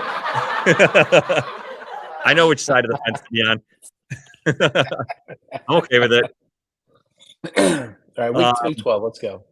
Yeah, let's recap Week 12. We've got Thursday night, well, Thanksgiving, I should say. We had 3 games. We had the Bills winning a nail biter against the Detroit Lions. We had the Giants all day. It was a really good game. The Giants-Cowboys game wasn't that great, really. The score looked a lot closer than the game really was. Cowboys pretty much had that game in hand for most of it. They win 28-20. Then the Patriots and Vikings. What a good game. I'll admit, egg on my face. The Vikings did win that game. I really thought that we would get primetime Kirk, and everybody was making jokes about that for Cousins. They were like, we're getting primetime Cousins. He shits the bed. I really thought I had a good one. And again, the Patriots defense were coming off I get it. The Jets compared to the Vikings, apples to oranges. But why are you wearing a Brown sweatshirt? Really root for winners. Hey, they're winning right now. Did you watch the game on Sunday? We have Deshaun Watson now. Things are turning around here in Cleveland. I've been shoveling shit here in the city for long enough. It's time to win. But the Patriots held their own. They played really well. That was actually a really fun game. I mean, that was back and forth. Pretty much came down to the fourth quarter. It was a great game. You had a rough week this week for picks, didn't you? I did every pick. I went opposite of you guys. I lost, but that's a chance you take. And a lot of them were kind of close. Again, that game was a touchdown away. That was a couple plays here and there. Things change. Buccaneers, Browns, same thing. Had to go to overtime. I picked the Buccaneers, a 1-score game. I took the Titans. You guys took the Bengals. Bengals won 20-16, another 1-possession game. They were all really close. So at least in my theory, I was right there. I wasn't too far off. Try to justify it. It's okay. I mean, I am justifying it by my thoughts of why they could win. It was right there, less than a touchdown away. I'll take those odds. Texans get their asses kicked by the Dolphins with Kyle Allen at quarterback for the Texans. I don't know if you saw that quote today from Kyle Allen. They interviewed him about going up against Myles Garrett for the first time. No, I didn't see it. They were teammates at A&M, and Kyle Allen's like, I just asked him, like, please go easy on me or something like that. Like, he's like, please be nice to me. It was pretty funny. Definitely something to keep an eye on there. I mean, again, Browns, Texans, spoiler alert, Browns should win this game pretty easily. It's just a matter of how they end up winning it. Is Deshaun going to look a little rusty? Is there going to be a chemistry issue between guys? But they're one of the worst teams in football, the Houston Texans. They're starting Kyle Allen at quarterback. They've given up. So we'll see what happens there. But they lose 30-15 to the Texans or to the Dolphins. The Dolphins ended up resting most of their players in the second half, which hurt me from getting my Tyreek Hill bold prediction. But I have a new bold prediction this week, and I'm very excited to go over that with you guys. I hope you guys have your bold predictions ready as well. We'll find out when we go over picks. I got one. You do? Hell yeah. Kyle, what about you? I do have one. My bold predict came close last week, didn't it? No, just kidding. He didn't get off the fucking couch. Yeah, I tried to tell you before the game even ended. I'm like, I'm pretty sure Fournette's A, benched, B, really hurt. Next thing you know, he wasn't even active. I was gonna text you and change my bold predict, but it's okay. I mean, I like that is really bold that you're predicting that a guy who wasn't playing would get 200 yards or whatever your prediction was. So that's true. We'll talk about that, Chipper, when we do the Browns, the preview for the Texans. I'll talk about that. So let me make a note of that really quickly. Watson Media. But anyway, we'll get back to picks or to last week's games. Jets beat the shit out of the Chicago Bears. Mike White led the Jets against the Bears without Justin Fields, 31-10, pretty ugly game. Washington Commanders 19-13, win a bit of a nail biter over the Falcons. Panthers beat the shit out of the Broncos. That was a fun one. Did you happen to see Tim? Tim didn't fuck around last week, and he took Carolina. He told me. I didn't realize things were that bad in Denver. Did you see that guy yelling at him? Yeah. Face? Did you see that? They came off the field, and one of the defensive linemen literally went right up to Russell Wilson, and you couldn't make out what he was saying, but he's just pointing at him and fucking going off in Russell Wilson's face, basically saying, like, we're out there busting our asses, and you fucking suck, and you're making all this money. Like, they went off on Russell Wilson. They hate each other. Did you see what Russell Wilson said at the end of the game to try to justify what was said? No, I didn't. So they interviewed him at the end of the game, and he's like, what was said to you? And Russell Wilson's like, yeah, he told me we have to get going, and I agree with him. We have to really get going out there. It's like bullshit. I also loved that there was a report that came out that Sierra, his wife, threw a birthday party for Russell Wilson a couple weeks ago or whatever, and it was like an off night for the players, and like less than half the team showed up to it. Like nobody even went to his fucking birthday. Like I know that sounds like childish shit, like in elementary school of like, oh, he didn't go to my birthday, but like being an adult, being a teammate like that, blatantly skipping your quarterback's thing, that's a slap in the face. Things are bad in Denver.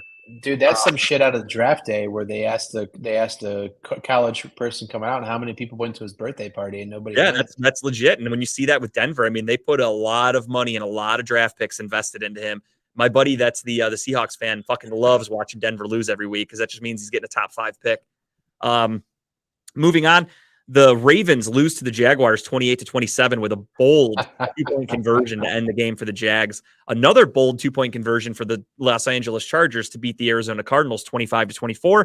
Raiders win in overtime 40-34. Josh Jacobs with like an 85-yard run to win. The Raiders. That was a fucking wild game.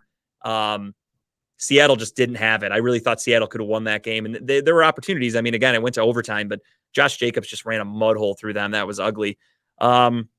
Chiefs beat the shit out of the Rams. The Rams are lifeless. They're done. Speaking of lifeless, Niners win 13-0 against the Saints. Saints didn't even bother showing up. Eagles 40-33 against the Packers. Aaron Rodgers actually kept them in that game. Gets hurt. Jordan Love comes in, still keeps them in the game. That was a pretty fun one to watch on Sunday night. And then Monday Night Football, again, we had the shit show, the Steelers against the Colts. We had two teams that at one point looked like neither wanted to win. Both quarterbacks were like, fuck it. I don't care what's going on. Let's just do whatever we can. I don't even care. I'm throwing with my eyes closed. A couple times it looked like it. Kind of an ugly end to the week, but a lot of games thrown in there that were actually pretty good. A lot of good ones in there. Nothing really too wild. I wrote down a couple notes. Ravens lose. That's huge for the Browns. Obviously keeps the division alive for us. We just have to get some big division wins here. We have 3 division games coming up to end the season. The more these lose, I saw that it's technically Tim. You'll see the score in a minute. Tim is now 24-10, so he's doing all right for himself. Not bad at all. But yeah, so I made a note of that again. Just keep a look at AFC teams. That's really what we need to look at as Browns fans. We were going to recap the OSU Michigan game, but we won't do that today. We'll actually save that for Saturday because there's not a whole lot to talk about. It was ugly. We've got a lot of thoughts, but we'll save that for Saturday. So those of you watching right now, if you want to hear our thoughts on that game, check us out Saturday morning, 9:00 at Dynatech, live on remote. We will talk about it there. Speaking of Ohio State, they're down by 10. The basketball team is to Duke. The Coach K-less Duke Blue Devils are up 39-29. Just saw that on the head main page there of ESPN. And because we're a little behind on time, that's why I'm skipping the OSU thing. We are going to go right into the 13 picks. Shut up, Adam. Let's go into it. Yeah, I mean, you guys know where I stand with Ohio State. I'm not a diehard fan, so for me, it's like whatever. They lost. I just went on with my day. It didn't make or break. Like I'm not a diehard, like that fucking dude, that Bucknut guy or whatever that goes to the games. That's fucking wild. We brought your nephew back to work today. Oh, there he is again. There he is, my little buddy. Oh yeah, bring it on over. This was last week. Oh, this week. All right, we got Dave's picks this week. Dave, an honorary Talking About Balls member this week. We're going to go over what he's got. All right. Let's get right into it. We've got Thursday night. Can we please read the scores first? I just want to make sure we're on the same page. They're up there. If any of you don't know how to read those, then I'm shocked you were able to find our show tonight. Picks are very visible for all of you at home. I will not be saying them out loud, though. It makes me feel bad. I'm just kidding. First up, we have Thursday Night Football, Bills against the Patriots. I think we're all going to be pretty much in unison on this one, but you never know. I am going with the Buffalo Bills. They have looked a little iffy at times, but I do think they are the overall better team. The Patriots are doing what they can, but at the same time, they're just not, they don't have the talent anymore. Mac Jones is not Tom Brady, clearly. Although he looked really good against the Vikings, I'll give him that. I just think Buffalo is going to be a little bit too much for New England to overcome, especially just coming off that Thanksgiving win for the Buffalo Bills. I think that gave them a lot of momentum, and they're coming off, 2 straight weeks of, well, they dominated the Browns, but I was going to say weeks of close games because I forgot about the Vikings game was after the Browns or before the Browns game. But either way, I take the Bills in this one, I think, pretty easily. And Dave does as well. Yeah, give me the Bills in this one. However, I do think that, this defense could give Allen some trouble. So my bold predict for the week: 3 interceptions thrown by Josh Allen. This is your bold prediction: 3 INTs. Yes. Water Buffalo Williams. I like it. I still think they win. Buffalo wins. I'm picking Buffalo, but I'd have to look that up. Is there? I'm sure there's a stat somewhere. Has a team ever, how many teams win when their quarterback throws 3 interceptions? That's hard to overcome. It's gonna be a close game because their offense for New England can't really score the ball, but I still think the defense is going to give Allen some trouble. We will definitely see how that goes. I'm excited for that game. It's finally a pretty decent Thursday night game. Some of them are duds, but this one should be pretty good. You got a nice division game. You got the Bills, who are obviously battling to try to get a top seed in the AFC. And then you've got the Patriots, who are right now just trying to tread water. As a Browns fan right now, being realistic, we're not catching up to the Bills. The Bills are too good. They're already at 8 wins. We're only at 4. The Patriots being at 6 wins, we obviously want them to lose as much as possible so we can then surpass them. So give me a big fucking Patriots loss. That would be huge for the Browns. So I'm sticking with it. But I also just truly think, Browns aside, Patriots lose this game. Next up, we have the 1 o'clock game, Steelers at Falcons. This is a tough one. I'm not going to lie to you. I don't know really who to pick on this one. This is a 50-50. The Steelers defense can show up when it wants to at times. It can cause some trouble. Dave picked Pittsburgh. We'll start off with Dave's pick there. But we're going to go with Kyle to start us off because I did the first pick last time. Yeah, so fuck Pittsburgh. We're going with the Falcons here at home. I think the Pittsburgh Steelers just are a fucking horrible team. So give me the Falcons.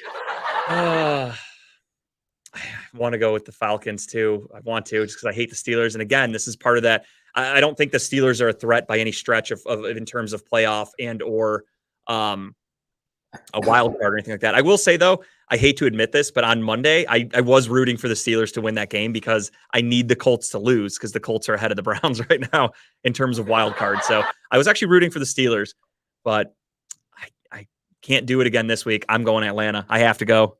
This is a 50-50 game. I always go with the home team on 50-50 games, so I have to go with Atlanta here. I just think Atlanta's playing too bad. They really are, dude. They look so bad. Like I could see Mariota just handing the ball to TJ Watt a couple times, like in Waterboy. Yeah. Like he's gonna be so scared he just gives it to him. Yeah, I'm going with the owner of Redline Radio on this one. All right, so now Tim's really banned from this fucking show. You see, I didn't even really want to say it. I don't want to either. Like I want to pick the Steelers, but I can't do it. Like I know like I'm gonna get a nice. I'll get a point on Kyle if the Steelers win. I just can't bring myself to do it. I'm sticking with Atlanta. I have to. I can't do it. Fuck that team in Pittsburgh. Those fucking hillbillies. Fuck them. Hate them. That deserves a ding.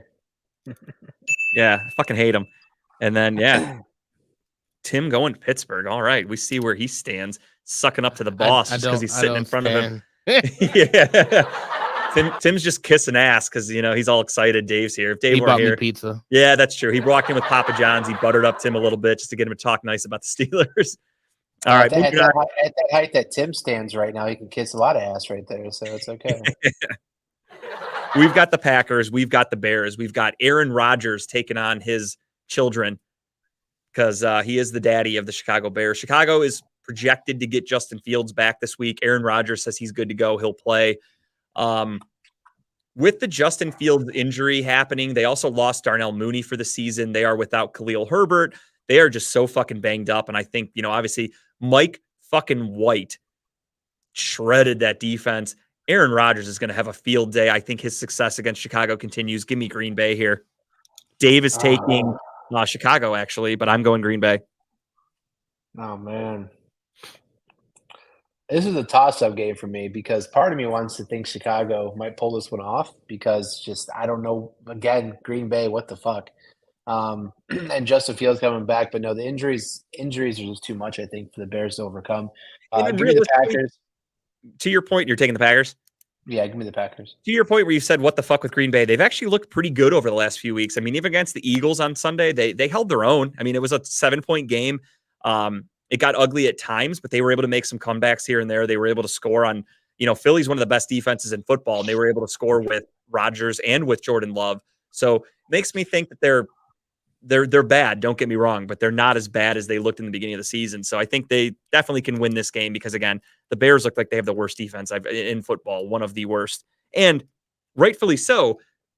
Excuse me, because the Bears did trade away Roquan Smith. They traded away Robert Quinn. They got rid of their best defensive players because they're going into a tank mode. So knowing that their defense sucks is not that surprising. And I think Aaron Rodgers takes advantage of that this weekend, kind of reestablishes his dominance. I'm actually torn because in my one fantasy league, I have Aaron Rodgers, and I purposely was holding out for him to be my quarterback until Watson came back because Aaron Rodgers' bye week is actually next week. So it worked out perfectly that his bye week was going to come right after Watson gets back. But now I'm like, fuck, do I start Watson in his return against a really bad Houston defense where we might run the ball a ton and just kind of ease him back? Or do I go with Rodgers, who's going to establish his dominance against the defense because Mike White just threw for fucking 3 touchdowns? So I'm kind of torn. It's a league where I'm battling for the number 1 seed. So I really have some choices to make, but I'm not going to bore everybody with fantasy talk. But I'm going Green Bay here. Kyle's going Green Bay. Dave is going with Chicago. Tim, what say you? I'm going to be double checking my discounts. Discount, double check like a son of a bitch over there. I love it. He's going with fucking Rodgers. We're going to take some ayahuasca. As soon as Dave leaves, we're going to talk shit about Pittsburgh because that's what Tim does when Dave's not here. I can't fucking wait. I do it when he's here. Yeah, except for today. I'm telling you, it's because he bought on that fucking pizza. Yeah, I saw it when I walked in. I got Tim with a plate of pizza. He's putting chapstick on. He's ready to kiss Dave's ass all night. But anyway. It's like the Vince McMahon days back in the day where Vince pulls his pants down and he later be like smackaroo in the ass. One of the funniest things that he made people kiss his ass on Raw. That was so fucking great. Wrestling will never be that good again. That was one of my favorite shit. Next up, we got to battle the animals at the zoo here. We've got the Jacksonville Jaguars taking on the Detroit Lions in Ford Field. The line is -1 Jacksonville. They think it's going to be a pretty fucking close one. I'll go Lions. Tim's starting us off, coming in fucking hot. He's ready to go with the Lions. Going Lions. This one's close because, again, Vegas having it at -1, especially for Jacksonville, means it's pretty much a wash. Oh, shit. Chipper never gets pizza from Dave. Oh, God. Here's the drama. All right. To be fair, Dave knows he has to keep me happy. Yeah. I'm here every fucking day. We got a war going on right now. I think, Chipper, I thought it was Lee's week to get pizza. Doesn't he bring pizza to the studio with you guys? He picks it up on his way. All right, so we got Jacksonville and Detroit. Dave going with Jacksonville. Tim going with Detroit. I will, I guess, get a start. Or no, I start us off with Green Bay. This is Kyle starting us off. I picked the most of the year this year. I'm going with the Lions this year. I mean, the Lions, I'll give them credit. I hate Dan Campbell. I think he's a hacky coach. I think his rah-rah attitude, the stories of him throwing shit around at his interviews. He just seems like a fucking annoying dude. However, you've got Doug Peterson, the coach of the Jaguars, and you've got players on that team saying, basically, they're like, Urban Meyer was a fucking joke. They're like, I would die for Doug Peterson. So for me, it's like you got 2 coaches who can really rah-rah their teammates. I'm going to go a little opposite here just because I can. just because I need to win back some points. I'm going with Tim. I'm going I'm sorry, I'm not going with Tim. I'm going opposite of both of you guys again. I'm going Jacksonville. I am going with Dave because for this one, I normally would go with the home team, but I'm also going to go with the better quarterback. And I think Trevor Lawrence is a better quarterback than Jared Goff. So for that reason, I'm going with Jacksonville.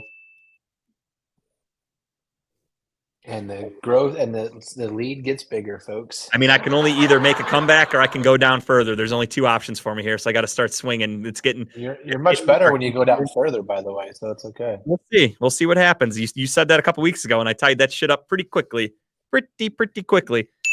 Next up, Mike White and the Jets taking on Kirk Cousins and the Minnesota Vikings in Minnesota. Early line right now is -3 Minnesota. I'll start us all off. Give me the home team. Give me Minnesota. I think that Mike White magic was a fluke against a really shitty defense, and I think Minnesota is going to come out here and establish that they're actually one of the better teams in the NFC. Oh boy. This is where I know what that noise sounds. I know what that oh boy was. So hear me out. The Vikings are a great team, but I feel like the Jets are going to ride that Mike White magic into this week right now, and I think they're going to surprise the world this weekend when they beat the Minnesota Vikings. I just think Minnesota's defense is so much better, not even close compared to Chicago, that it's going to be a different animal for them to come up against right now. And I mean, Minnesota's riding high off that big Thursday night football, or it was Thursday night, but also Thanksgiving night win. I think Justin Jefferson going up against Sauce Gardner is going to be a fucking incredible matchup all game. Sauce Gardner is one of the best corners in the NFL right now, let alone rookie. And I just really think it's going to be a great matchup on Sunday, but give me advantage Minnesota. I just think Dalvin Cook, I think Adam Thielen, TJ Hawkinson, you've got a lot of talent now in Minnesota. The Jets just aren't going to be able to keep up with that because you got Mike White. They traded for that running back from Jacksonville early in the season. I forgot his name, James Robinson. I don't know if you saw that. He's out there bitching now because he didn't get to play on Sunday. He's saying he doesn't know what his role is with this team. Why did they trade for him? There's a little confrontation going in the locker room. Obviously, Zach Wilson got benched. I'm guessing he's not too happy about it. So a little disgruntled shit happening with a young team. This is potentially where you see the wheels fall off. Wouldn't be surprised if the Jets only win another game or two for the rest of the season. And they can only win one or two games by losing most of them. So this is going to be a loss in my book. Give me Minnesota. You're going to the Jets. So my comeback is fucking going to be alive and well next week. Tim? Going with the Vikings. Hell yeah. When Tim's on my side, I feel good.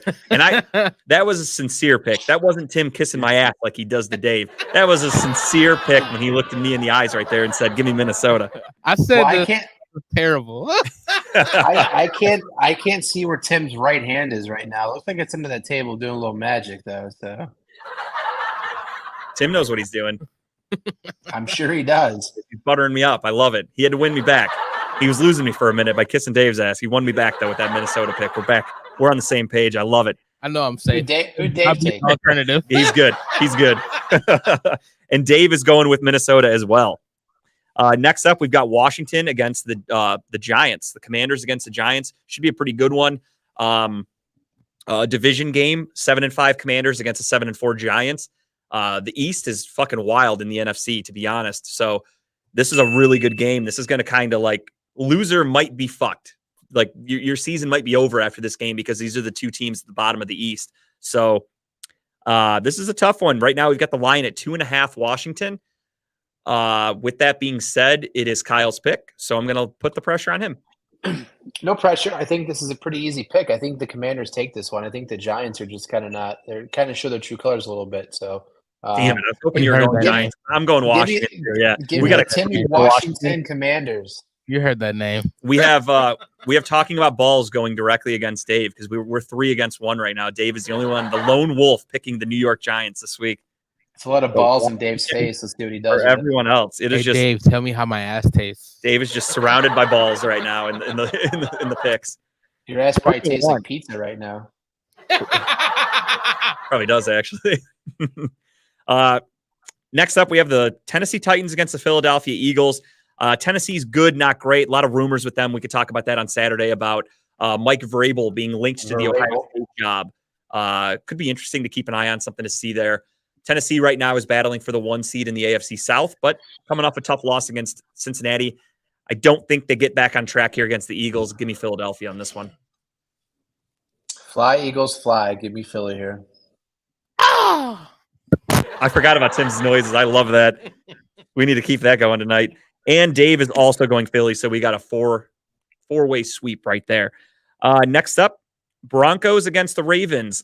Really quickly, I will start off. I'll do the pick first because I also have my bold prediction in here. And, predict too. You got yours in this one too? Yes. We might have the same bold prediction here. Let's find out. I'm going Baltimore with the win.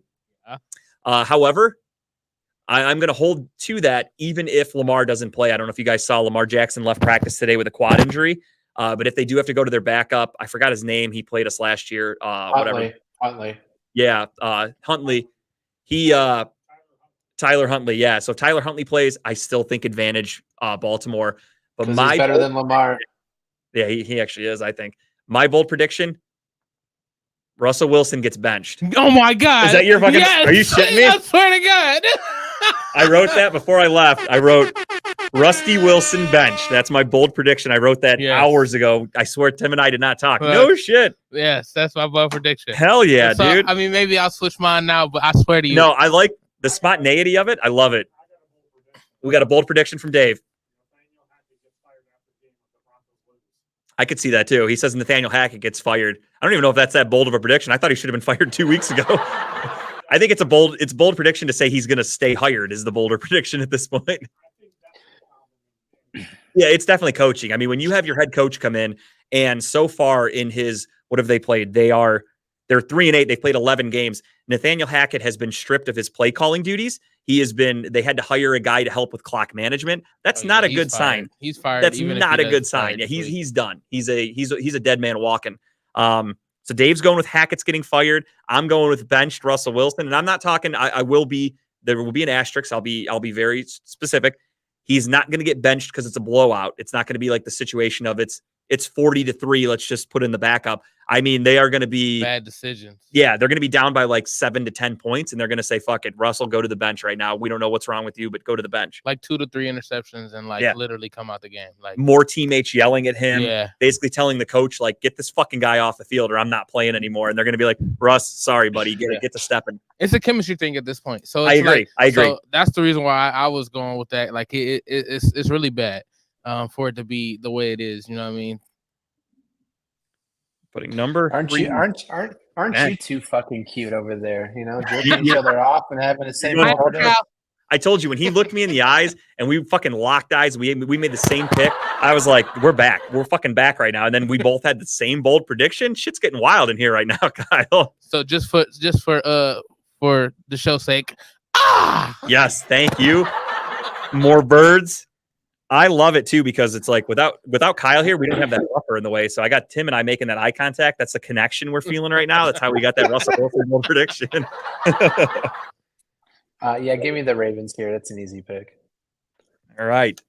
And then Russell Wilson bench, double predictions. And we have Dave also going with Baltimore there. So another 4-way sweep. Cleveland at Houston is next. We always save that one for last. So let's skip that one for now, fellas. Seattle against the Rams. Pretty easy one. I'll just go first here because they already ruled out Matt Stafford. They ruled out Cooper Kupp. They've ruled out Aaron Donald. They ruled out Allen Robinson, who's on IR. I think I'm forgetting people. They have so many people on IR right now. It's not even funny. The Rams are fucking awful. They're one of the worst teams in the league. Give me Seattle pretty easily in this one.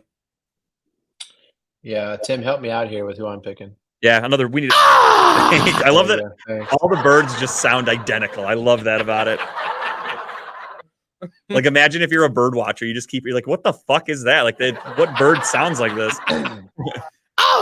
Little do they know that it's technically like 3 or 4 different birds, according to Tim. They just all sound alike. That's the best part about it. Caw-caw!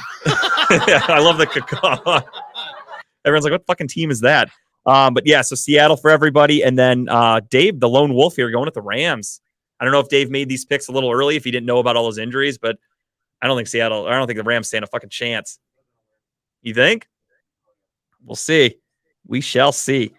By looking at this list I see in front of me, he's not alone in that pick. Oh, who else? Was that Lee's? I don't know. Well, it couldn't have been Lee's. Oh, it was Lee? Oh, I figured he mailed it in because he doesn't come here that often. If that was Lee's, I thought it'd have some creases in it from the envelope it was in. There's a crease at the bottom. Oh, there is. Okay, he did mail it. That thing was sent Pony Express over the weekend. He got that in here. Speaking of birds, it was dropped off by an owl. Stork brought it. All right, back to the picks. We've got this is probably the game of the week, I think, one of. This is why I don't think Roger Goodell will be at the Cleveland-Houston game, because he might be at this one. You've got the Dolphins and the 49ers. I think that's a really fucking good matchup. This really is interesting. You think this hard is the game of the week? It's up there. I think this one and the next one we'll talk about with the Chiefs and Bengals. I think that those two are the top two games, in my opinion. In terms of just like what I'm interested in watching and what I think could be like really good matchups, these are two ones. Because, of course, the Dolphins right now are one of the best teams in the AFC, and the Niners are one of the hottest teams in the NFC. Great defense. They have Christian McCaffrey. They're playing really well on offense, and again, their defense is shutting people out. But I'll jump ahead really quick before we make our picks. And then Chiefs-Bengals, a rematch of the AFC Championship from last year. So a couple of really good games right now, or this weekend. But let's get back to the task at hand, Dolphins-49ers. What say you, Kyle? Start us off, my friend.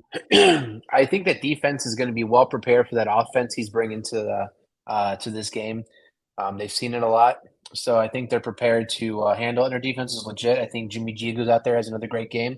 Give me the 49ers in this game. I'm with you on that. I was thinking the same exact thing. You got Mike McDaniel, who came directly from underneath Kyle Shanahan there in San Francisco. So who knows what offense Mike McDaniel is going to run more than Kyle Shanahan. But a little bit of vice versa, though. Mike McDaniel probably knows what's in store for them. But I'll take the guy with the veteran coaching ability that's been to a Super Bowl, that was a game away from a Super Bowl last year, consistently makes the Niners a really good team, even though talent-wise it's not always the best. So I'm with you. Give me the Niners here in this one. Big Niners. And Dave is going with Miami. Another lone wolf pick for Dave. He's going to Miami. So next year, Steel City, you guys got to start keeping track of your scores so we can put all the numbers up at the same time. I'd be curious to see the comparison on that. I think it would be good. I think it'd be nice. Yeah. Next year, instead of doing an individual competition, we can do a show competition on picks. That'd be kind of fun. Yeah. Show versus show. We'll do that next year. That wouldn't even be fair to those guys. No, I mean, it would be over by like half of the season, but it'd be fun for the beginning. Producer versus producer. Hell yeah. Oh, wait. The losing teams. The show with the worst combined picks gets Lee as the producer. That's the punishment. All right. Anyway, and for that reason, I'm out. This is like Lee's birthday special all over again, just roasting him. But anyway, yeah, I'm going with the Niners there. Now we got the Chiefs and Bengals. For me, I think Kansas City's the best team in football by far. I'm going with the Chiefs in this one. The Bengals have kind of treaded water to win their last couple games. They barely beat Pittsburgh. They barely beat the Titans. I think the Chiefs are a different animal. They are at home, but I don't think Cincinnati really provides much of a home field advantage. So give me the Chiefs. So here we need a Bengals loss for two reasons: division and AFC. Right? That too. Right? And I'm also just going strictly on football basis. Yeah. I think the Chiefs are the better team. Yeah, and I think we talked about this before. I think the Kansas City Chiefs kind of hold back in every game they play. They're not really giving their fullest. They'll probably show a little bit more in this game because they probably have to, but I think the Chiefs take this one pretty easily. What sound the Chiefs make if that's who you're going with? I'm not going with the Chiefs. No shit. Bengals make a noise. Give me a roar, buddy. At least make it interesting. He's going Bengals. But I'm gonna give her a little bit of reason behind it. With them having, they always find a spark somewhere to have some reason to, really win. I mean, this is almost identical to last year. Yeah. Because at the halfway point of the season, give or take, obviously we play 17 games now, so it's not a halfway, but they were 5-4, just about 500, and then nobody really took them seriously, and they went on a fucking roll and went to the Super Bowl. So this is about what getting Jamar Chase back this week. So I don't think this is necessarily them saying we're back. But I mean, winning this game that's a huge stepping stone for them. And I think their staff is gonna put that bug in their ear, and I think they're gonna win by a close. It's gonna be a close game. Bold pick from my man Tim. Yeah, I mean, it's a pretty bold pick. Not alone though. Dave also went with Cincinnati. Wow. So we got 2 people picking them, 2 people that want to be wrong this week for whatever reason, but that's fine. I'm a big Chiefs fan though. Like Priest Holmes, my favorite running back. Yeah, I mean, so. I know they're in the AFC, and I'm supposed to hate them, but I love the Chiefs. Like Yeah. watching Cleveland Heights boy Travis Kelce, seeing what he does is fan. incredible. Yeah. Mahomes is amazing to watch. Like I love watching the Chiefs play. Honestly, Yeah. like if the Browns can't be in the Super Bowl, I want the Chiefs to represent the AFC every year. Personally, Here's a small side note too: is Mahomes just gave birth to just had his first baby. He gave birth. Be a little. He might be tired this week, so who knows? That might be it too. I like to think with the money he has in his bank, he can't hear that baby sleep and crying in another room. His wife is like, basically, she's in the guest house. He doesn't even know that baby's in there. I don't know. I mean, as a dad, I don't think you do that. No, I don't think so either. He's Tom Brady. That's why he's divorced. Patrick Mahomes. I think Mahomes is going to be a little bit more of a hands-on father. We'll see. Chargers Raiders, a battle of the AFC West. This is another one where it's kind of tough for me. I want the Raiders to win because that would help us. It sucks because we have the same record as the Raiders. So obviously this is kind of a double-edged sword. But since the Chargers have 6 wins, it's like you want them to drop a little bit because I think the Chiefs are walking out of the West. So the Chargers are aiming for a wild card spot. So you need to affect that.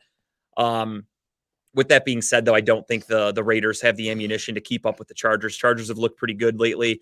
Their defense is playing really well. Their offense is playing really well. Give me the Chargers in this one. Yeah, I just don't trust the Raiders. I mean, I can't trust them either. Yeah. So yeah, give me the Chargers in this one. This one was actually tough.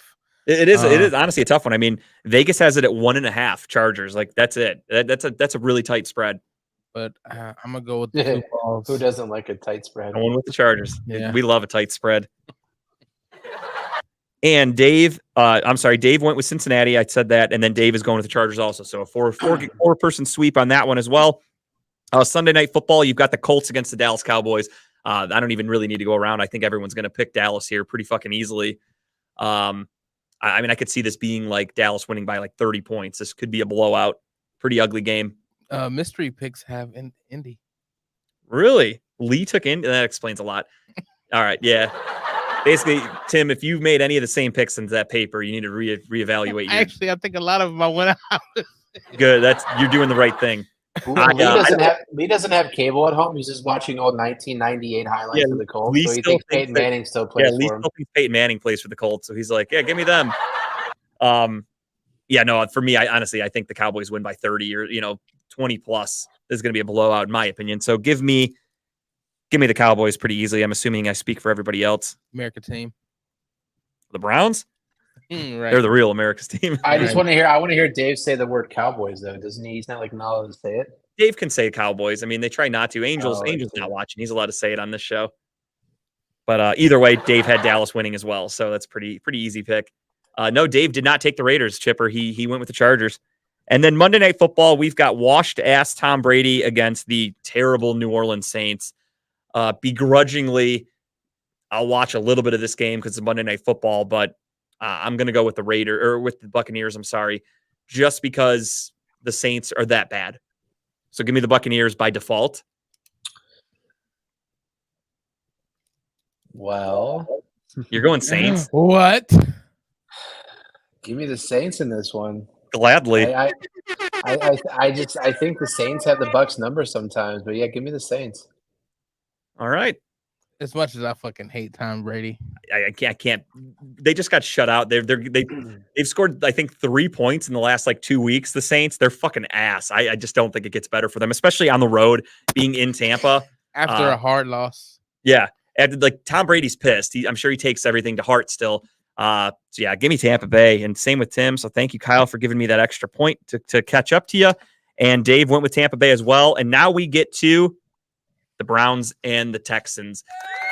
I mean, again, easy. I think it's going to be a clean sweep for everybody. I'll let Dave's pick go first. Dave took Cleveland also. I'm going to be taking Cleveland. I assume you guys are all taking Cleveland, but I don't want to speak out of school. Kyle, if you would like for me to gain another point here, I'll gladly write Houston. You just say the word. Not any chance. I like to take our home team, unlike you sometimes when you took the wrong team last week. So we were 3-7. Was it that fucking bold of a pick for me to go against them? I didn't even get Tim's pick. I just wrote Cleveland. I assume that's who you're going with. I mean, It was a no-brainer. It was a no-brainer. And I'm guessing Lee took Houston. No, I'm just actually, kidding. he took the Browns. He did the right thing. He took the Oilers in this game, is what he took. Yeah, so. he's like, give me Earl Campbell and the Oilers. I think they're going to have a really good game. Yeah, he probably doesn't. He's like, He's going to rewatch this and then Warren just Moon guy. kill all of us. I haven't watched in a while. It's been a couple weeks since I bought Madden. All right. So yeah, I'm going with Houston or with Cleveland over Houston on Sunday night or on Sunday afternoon. Deshaun Watson's return, I think it's going to be kind of sluggish, but it's going to be fun. I'm excited to see what he can do with this team, what Kevin Stefanski's going to do with him. I don't expect anything too crazy. I think they're going to be pretty vanilla. But I also could be dead wrong because I don't really know what it's like behind the scenes. I don't know how conditioned Deshaun Watson is, how ready he is for games. So maybe to us, we think he's going to come out and they're going to hand it off a ton. We're going to run the ball 30 times plus. We're not going to do a ton. And maybe we do come out and we have trick plays. We've got a lot of RPOs. We let Deshaun Watson kind of cut loose against a really bad defense. For me personally, I kind of look at this as treat this game almost like a preseason game, but in a safe way. Do enough to win. Try to win the game by like a touchdown. Don't make it a close last possession game, but fuck around a little bit. You're facing the Texans. You have a little bit of wiggle room here to kind of get some shit out of your system. Test some plays out that you've been wanting to try out. Test out some offensive formations that you might not have been able to do with Jacoby Brissett. Deshaun's got a big fucking arm. Go deep a ton. I'm excited to see us go deep. We go deep every once in a while with Jacoby. As I've said before, a lot of times what'll happen is deep tissue massage. Let's save those for when we get out of Houston. We already learned our lesson for that one. Let's save those for when we get back home. But we saw it with Jacoby. He goes deep a lot. And the problem with that, though, is he doesn't have the strong arm. So you see Donovan Peoples-Jones has to stop, catch the ball, fall down. You have guys that have to change their routes a little bit to catch Jacoby passes. You saw David Njoku on Sunday tried to get that defensive pass interference call. They didn't give it to him because Jacoby's accuracy was way off. These are things that I think Deshaun Watson's not going to mess around with, and he's not going to struggle. And I think we're going to see an entirely different offense. I think Nick Chubb's going to have a huge game because the defensive backs, the linebackers are going to have to play off the line a little bit because they have to respect Deshaun Watson. I'm really excited for Watson to be here. This is the most excited I've been for a Browns game in a long, long time, even though we're 4-7. The future is bright. This is where we finally get to see our franchise quarterback. We finally have one in Cleveland. And I'm just really excited to let this one happen. We'll do a deeper, thorough breakdown on Saturday because we have an hour for the show. We'll talk, the Ohio State-Michigan game. We'll do a little more of a preview for the Browns in Houston. And Chipper, to your question earlier about him not talking to the media, I agree with you completely. I saw your Facebook post of basically what's the point? They're just going to ask him, are you remorseful? Are you sorry for what you did? Do you really need to hear him say, I stand by what I said. I didn't do anything, whatever. Or he's going to come out and give you lame answers. He's going to say, I've moved on. I served my punishment. I'm just here to play football. I'm not here to talk about the past. People are going to say, oh, what a piece of shit. He's not talking about it. It's a lose-lose for Watson. And also the media that he's talking to are a bunch of guys who, for the most part, for the last year, have been writing probably discouraging, degrading articles about him without knowing the facts. You're going strictly off accusation. If you want to have your opinions, that's totally fine. But if you're a professional reporter, try to remain professional. Trying to blacklist this guy because of some allegations, I think is unprofessional because, again, it's an allegation. There are multiple times, look at a guy like Trevor Bauer, accused of a bunch of shit, ruined his career. And then at the end of the day, they kind of figured out, I think that woman might have been embellishing a little bit. We might have ruined this guy's life. And he's still out of baseball. I love the backgrounds for Kyle. I like the other one with the piano. That looked nice. Dude, it's windy as fuck. I can see the trees out there with the lights moving around. Jesus. I don't think Watson should talk to the media at all. I agree. I don't think he owes them. He owes them nothing. Tell them focus on the game. We'll handle the post game. Yeah. We're not having you talk to them. I think there is something with you have to be able to talk to the media because that's why Marshawn Lynch used to do I'm just here so I don't get fined. So you do have to talk to the media. Gravy. Yeah, just go out and say whatever. Don't go full Marshawn Lynch, but also just stay I'm only talking about the game. And if a guy's how did it feel playing after those allegations? Just be felt great playing with my teammates today. We're focused on winning, and we want to play. We look forward to next week, like things like that. Stick to very professional, very boring answers. That's really all you can do. So not Marshawn Lynch, but maybe Russell Westbrook. We did a good job executing. Yeah, I'm okay with that. Stick it to like basically like boring ass X's and O's. Don't go full crazy with like a bag of Skittles and I'm just here so I don't get fined. But eventually he's gonna. I mean, he keeps answering the same way over and over. Eventually, they're gonna learn that he's not gonna touch those questions. So they'll have to be forced to ask him actual questions. Yeah. So I mean, that's my take on it. If you have anything you want to add, absolutely. So I was just going to say, no, I mean, honestly, I think the one thing I'm looking forward to is I think this is a good team, like you said, for him to go fuck around with. I think I want to see that straight down the field, just a bomb down to Cooper. I want him to chuck that ball down there and just see what we got. Get Peoples-Jones down there too. I can't wait to see these guys get passes in stride and see what they can do with yards after the catch, because I think that's where they're dangerous. But I'm really excited to see what happens. You could see Donovan Peoples-Jones catch like a 60-yard touchdown pass. Like we could break some big plays. This is where I know fans are not going to want to hear this because he's had some struggles and some issues. This is now where Anthony Schwartz becomes a legitimate threat on the field because he does have speed. It's just we didn't really have a quarterback that could get him the ball. He's got to catch it first and foremost. But this is a situation where we could really stretch the field and do some things. And this offense is going to take another step. Deshaun Watson is really good throwing to tight ends. He's never had a tight end as athletic and as talented as David Njoku. What do we got? Oh, the tight end? No, just the tight end comment. He's really good at throwing some shit at tight ends for sure. Yeah. I mean, he doesn't have a tight end because of all those massages. It's very loose. He's a very loose dude. But I mean, he's never had a guy like that. He's never had a running back like Nick Chubb. And he was so good with Houston. I just think this is going to be a whole different level for this entire offense and for Deshaun Watson for the rest of his career, at least his career here in Cleveland. Hopefully he ends it here, but time will tell. But I'm really excited. I truly can't wait for Sunday. I mean, what's your prediction for the score? Honestly, I had it earlier. I texted my buddies. Let me double check so I don't fuck it up. I had it. I had Browns 31, Texans 17. My issue for the defense is I don't think they come play as lights out as they did against Tampa Bay. I think emotions are going to be really high. This is a big game. I think they're going to feel it for Deshaun Watson. They're going to understand the defense. A lot of young guys, a lot of guys like think of a Perry and Winfrey. Think of a Perry and Winfrey who's already a fucking head case, who's now going to be on the field getting heckled from fans because he plays with Deshaun Watson. How's he going to mentally process that? So part of me is worried we're going to give up some touchdowns. Dameon Pierce, really good running back. He might have himself a little bit of a day against us, but I think our offense this is where having Deshaun Watson helps, and we're going to get that extra 10+ point advantage because of a great quarterback.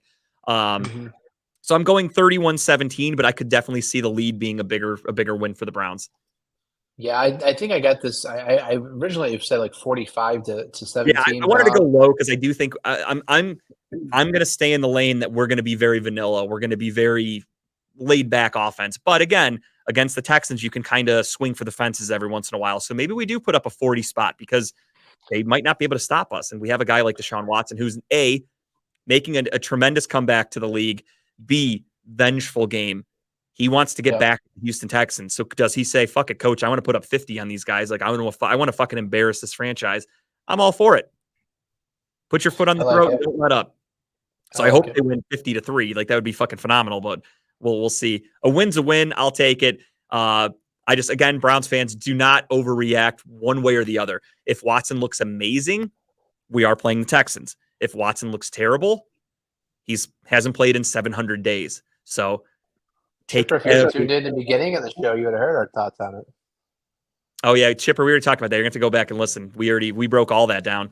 So go check that out. You were probably, I don't know. Are you just waking up at your age? You probably have been. You went to bed at 3:00. He's just waking up now to start the day. I don't know how old people work. I don't know. Yeah, I didn't know they had lights on at the nursing home at 8:30 for him to come check out the end of the show. But that was nice. Oh, yeah, that's right. They all have to wake up and get their warm milk and take their medication. So they had to wake him up. And he's like, oh, let me check Facebook.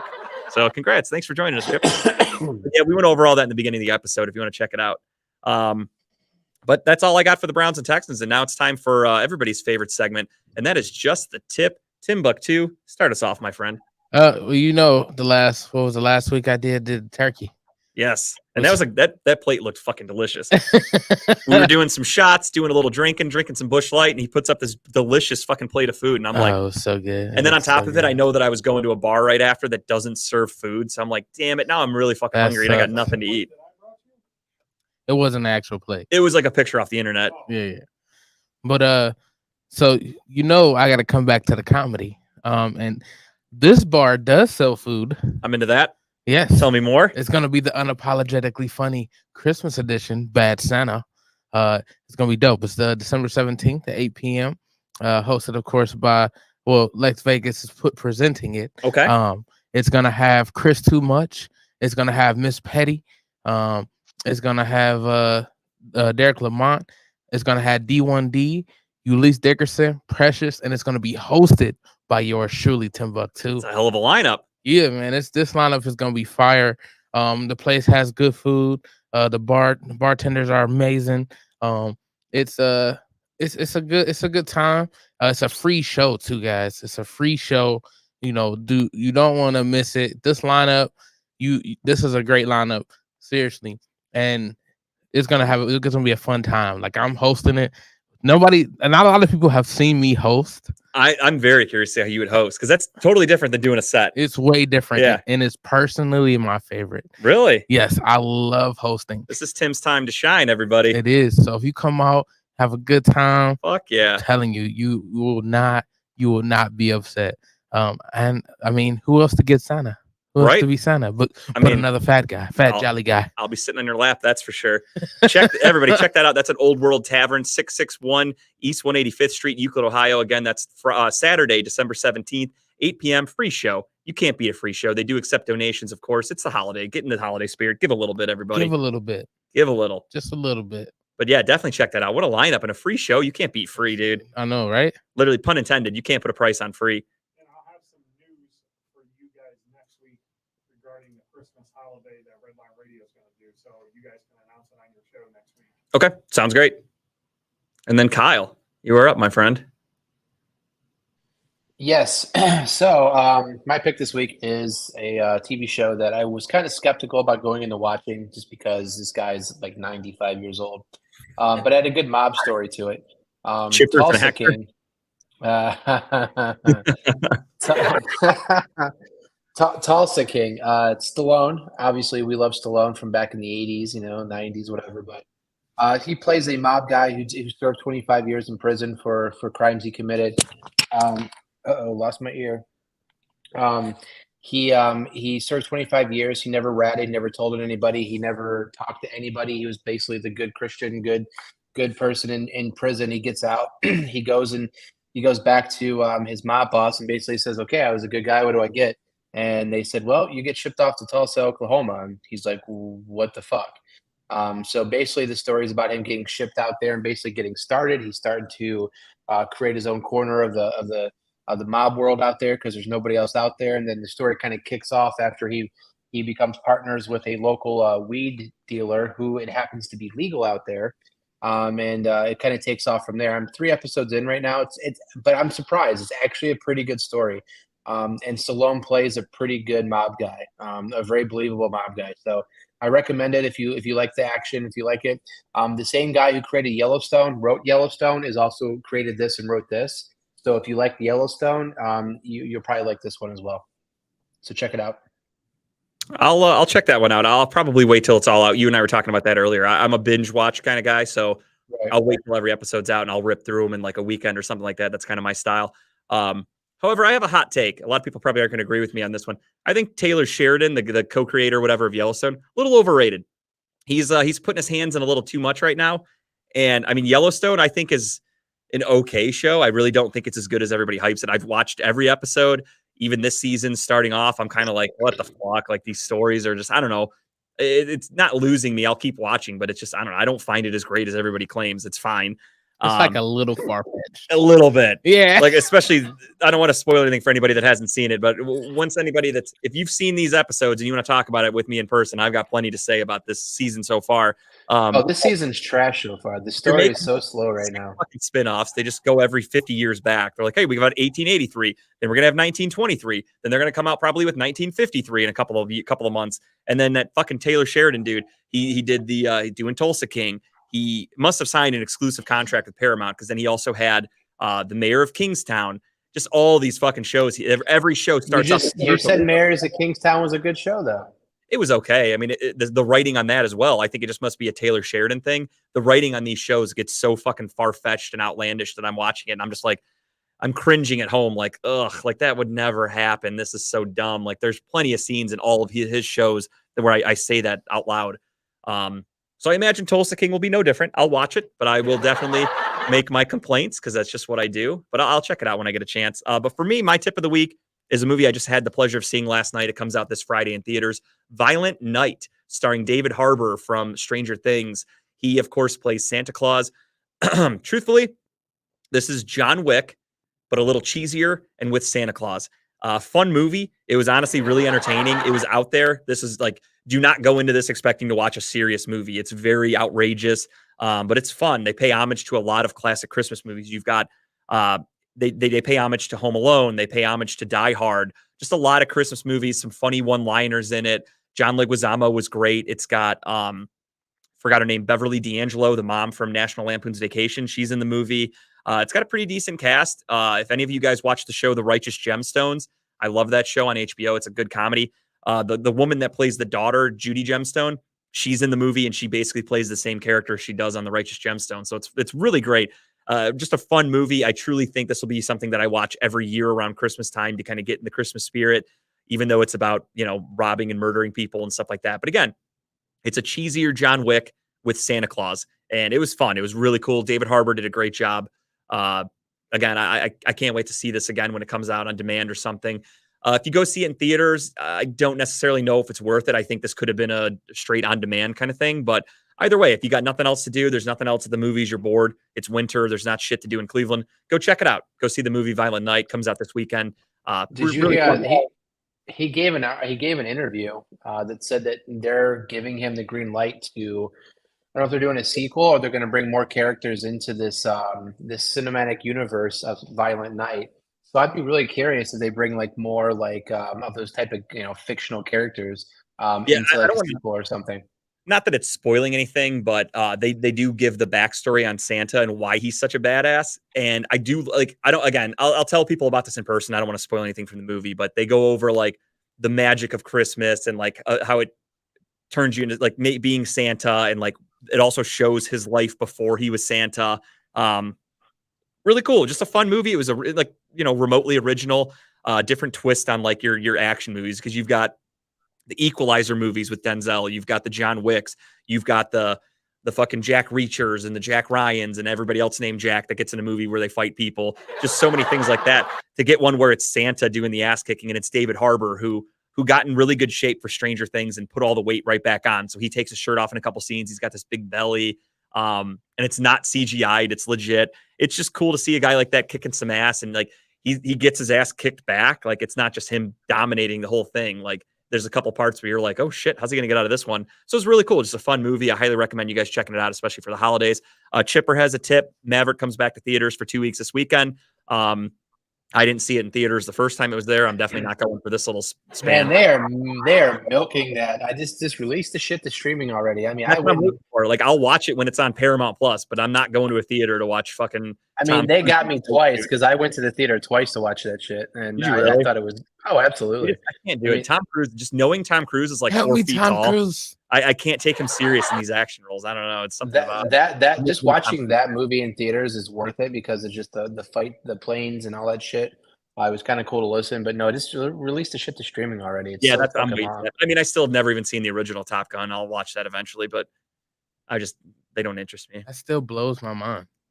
I'm one of those Yeah. people that, like, when there's a movie that everyone loves and I've never seen it, I'm stubborn to where I'm like, fuck it, I'll just never watch it. Like, I've never seen You've Wizard probably of Oz. never even seen the Goonies either. Probably. I've seen bits and pieces. I don't think I've ever seen it all the way through. That's another one where, like, everybody loves it. So for me, I'm like, fuck it, I'll never watch it. Did you do the truffle shuffle? I was I'm just gonna familiar with say, I bet you Tim can do the truffle shuffle right now. I'm very familiar with the Truffle Shuffle. I've just never actually really watched the movie, I don't think. If I was a kid, I might have when I was a kid. I really don't know. That's great. But that's all I got for everything. You guys all set? That's all I got. All right, everybody. On behalf of Talking About Balls, the fuck did she just say? Thank you for watching, everybody. Oh, see you, Kyle. We're going to hang up on you, I think, in a second. I guess so. Okay. Last time it just abruptly ended. So see you later, Kyle. Redline Radio LLC is proud to partner with Growing Wings Adult Services for the creation of our brand new state-of-the-art production studio. Growing Wings Adult Services has been assisting adults with disabilities.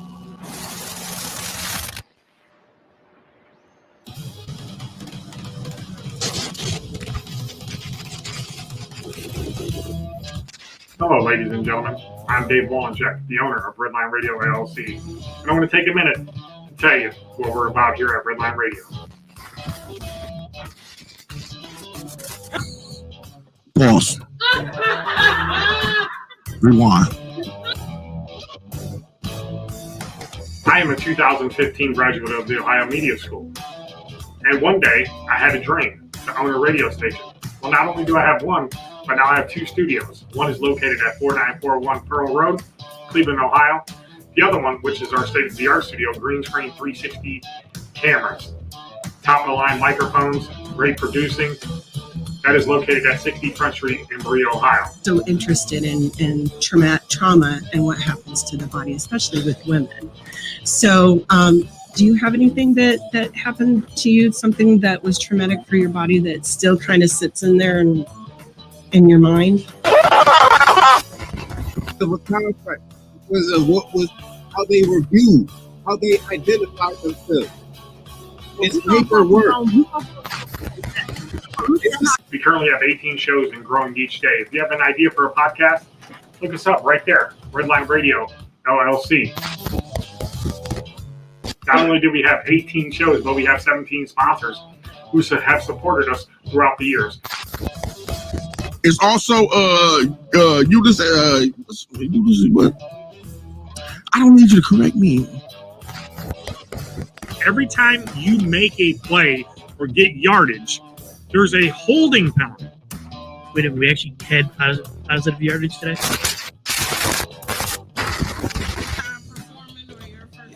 My origin story is a little sad around. My parents were killed in the alley. Come from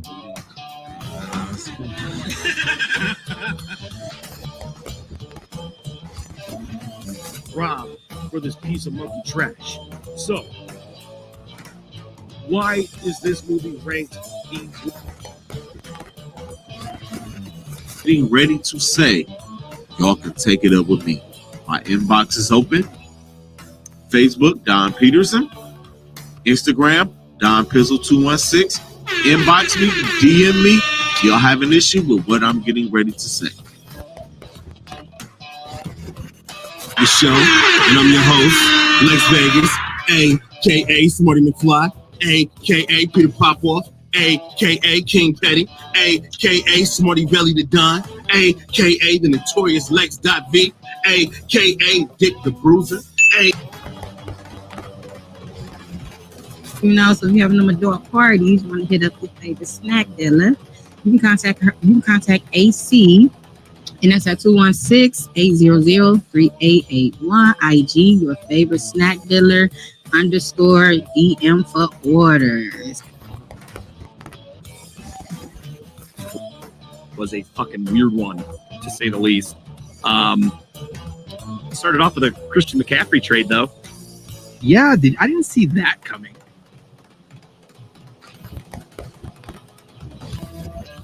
1 through 28? No, 2 through 28. Slavery. I just had one. We deserve a chance. In fact, 2 through 28? Slavery. So we're gonna read some ads before we go further to the show. Sharing information and finding ways to help each other because we're all just trying to make it through. Absolutely. Because like a lot of people like assume that it was just gonna be automatic. No, it's not gonna be automatic, but it is a simple process. Make sure you go to that website. We got it up in the chat and all that good stuff. And I'll say it one more time before we close this segment out.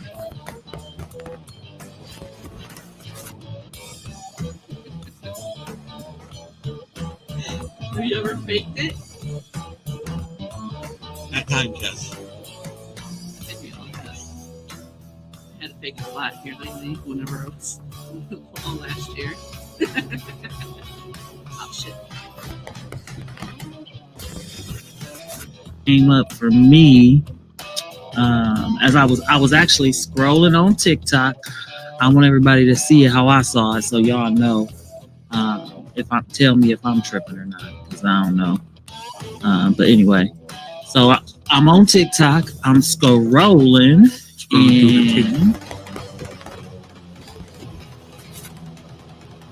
And also, if you're looking to join the Redline Radio family, we are currently looking for interns. All you got to do is look me up on Facebook at David Wallencheck, or you can send us a message in our Redline Radio Facebook or Instagram. I know a lot of you guys out there want to get into the business of podcasting. Well, we can teach you everything you need to know about podcasting here at Redline Radio LLC. Not only that, we can also teach you the media side at Redline Media Group. So you can follow us on YouTube at Redline Media Group LLC. And while you're at it, can you please go subscribe, like, and share Redline Radio LLC, Redline Media Group. Again, I'm Dave Wallencheck, your owner of Redline Radio, and that's just a little bit of information about us here at the station.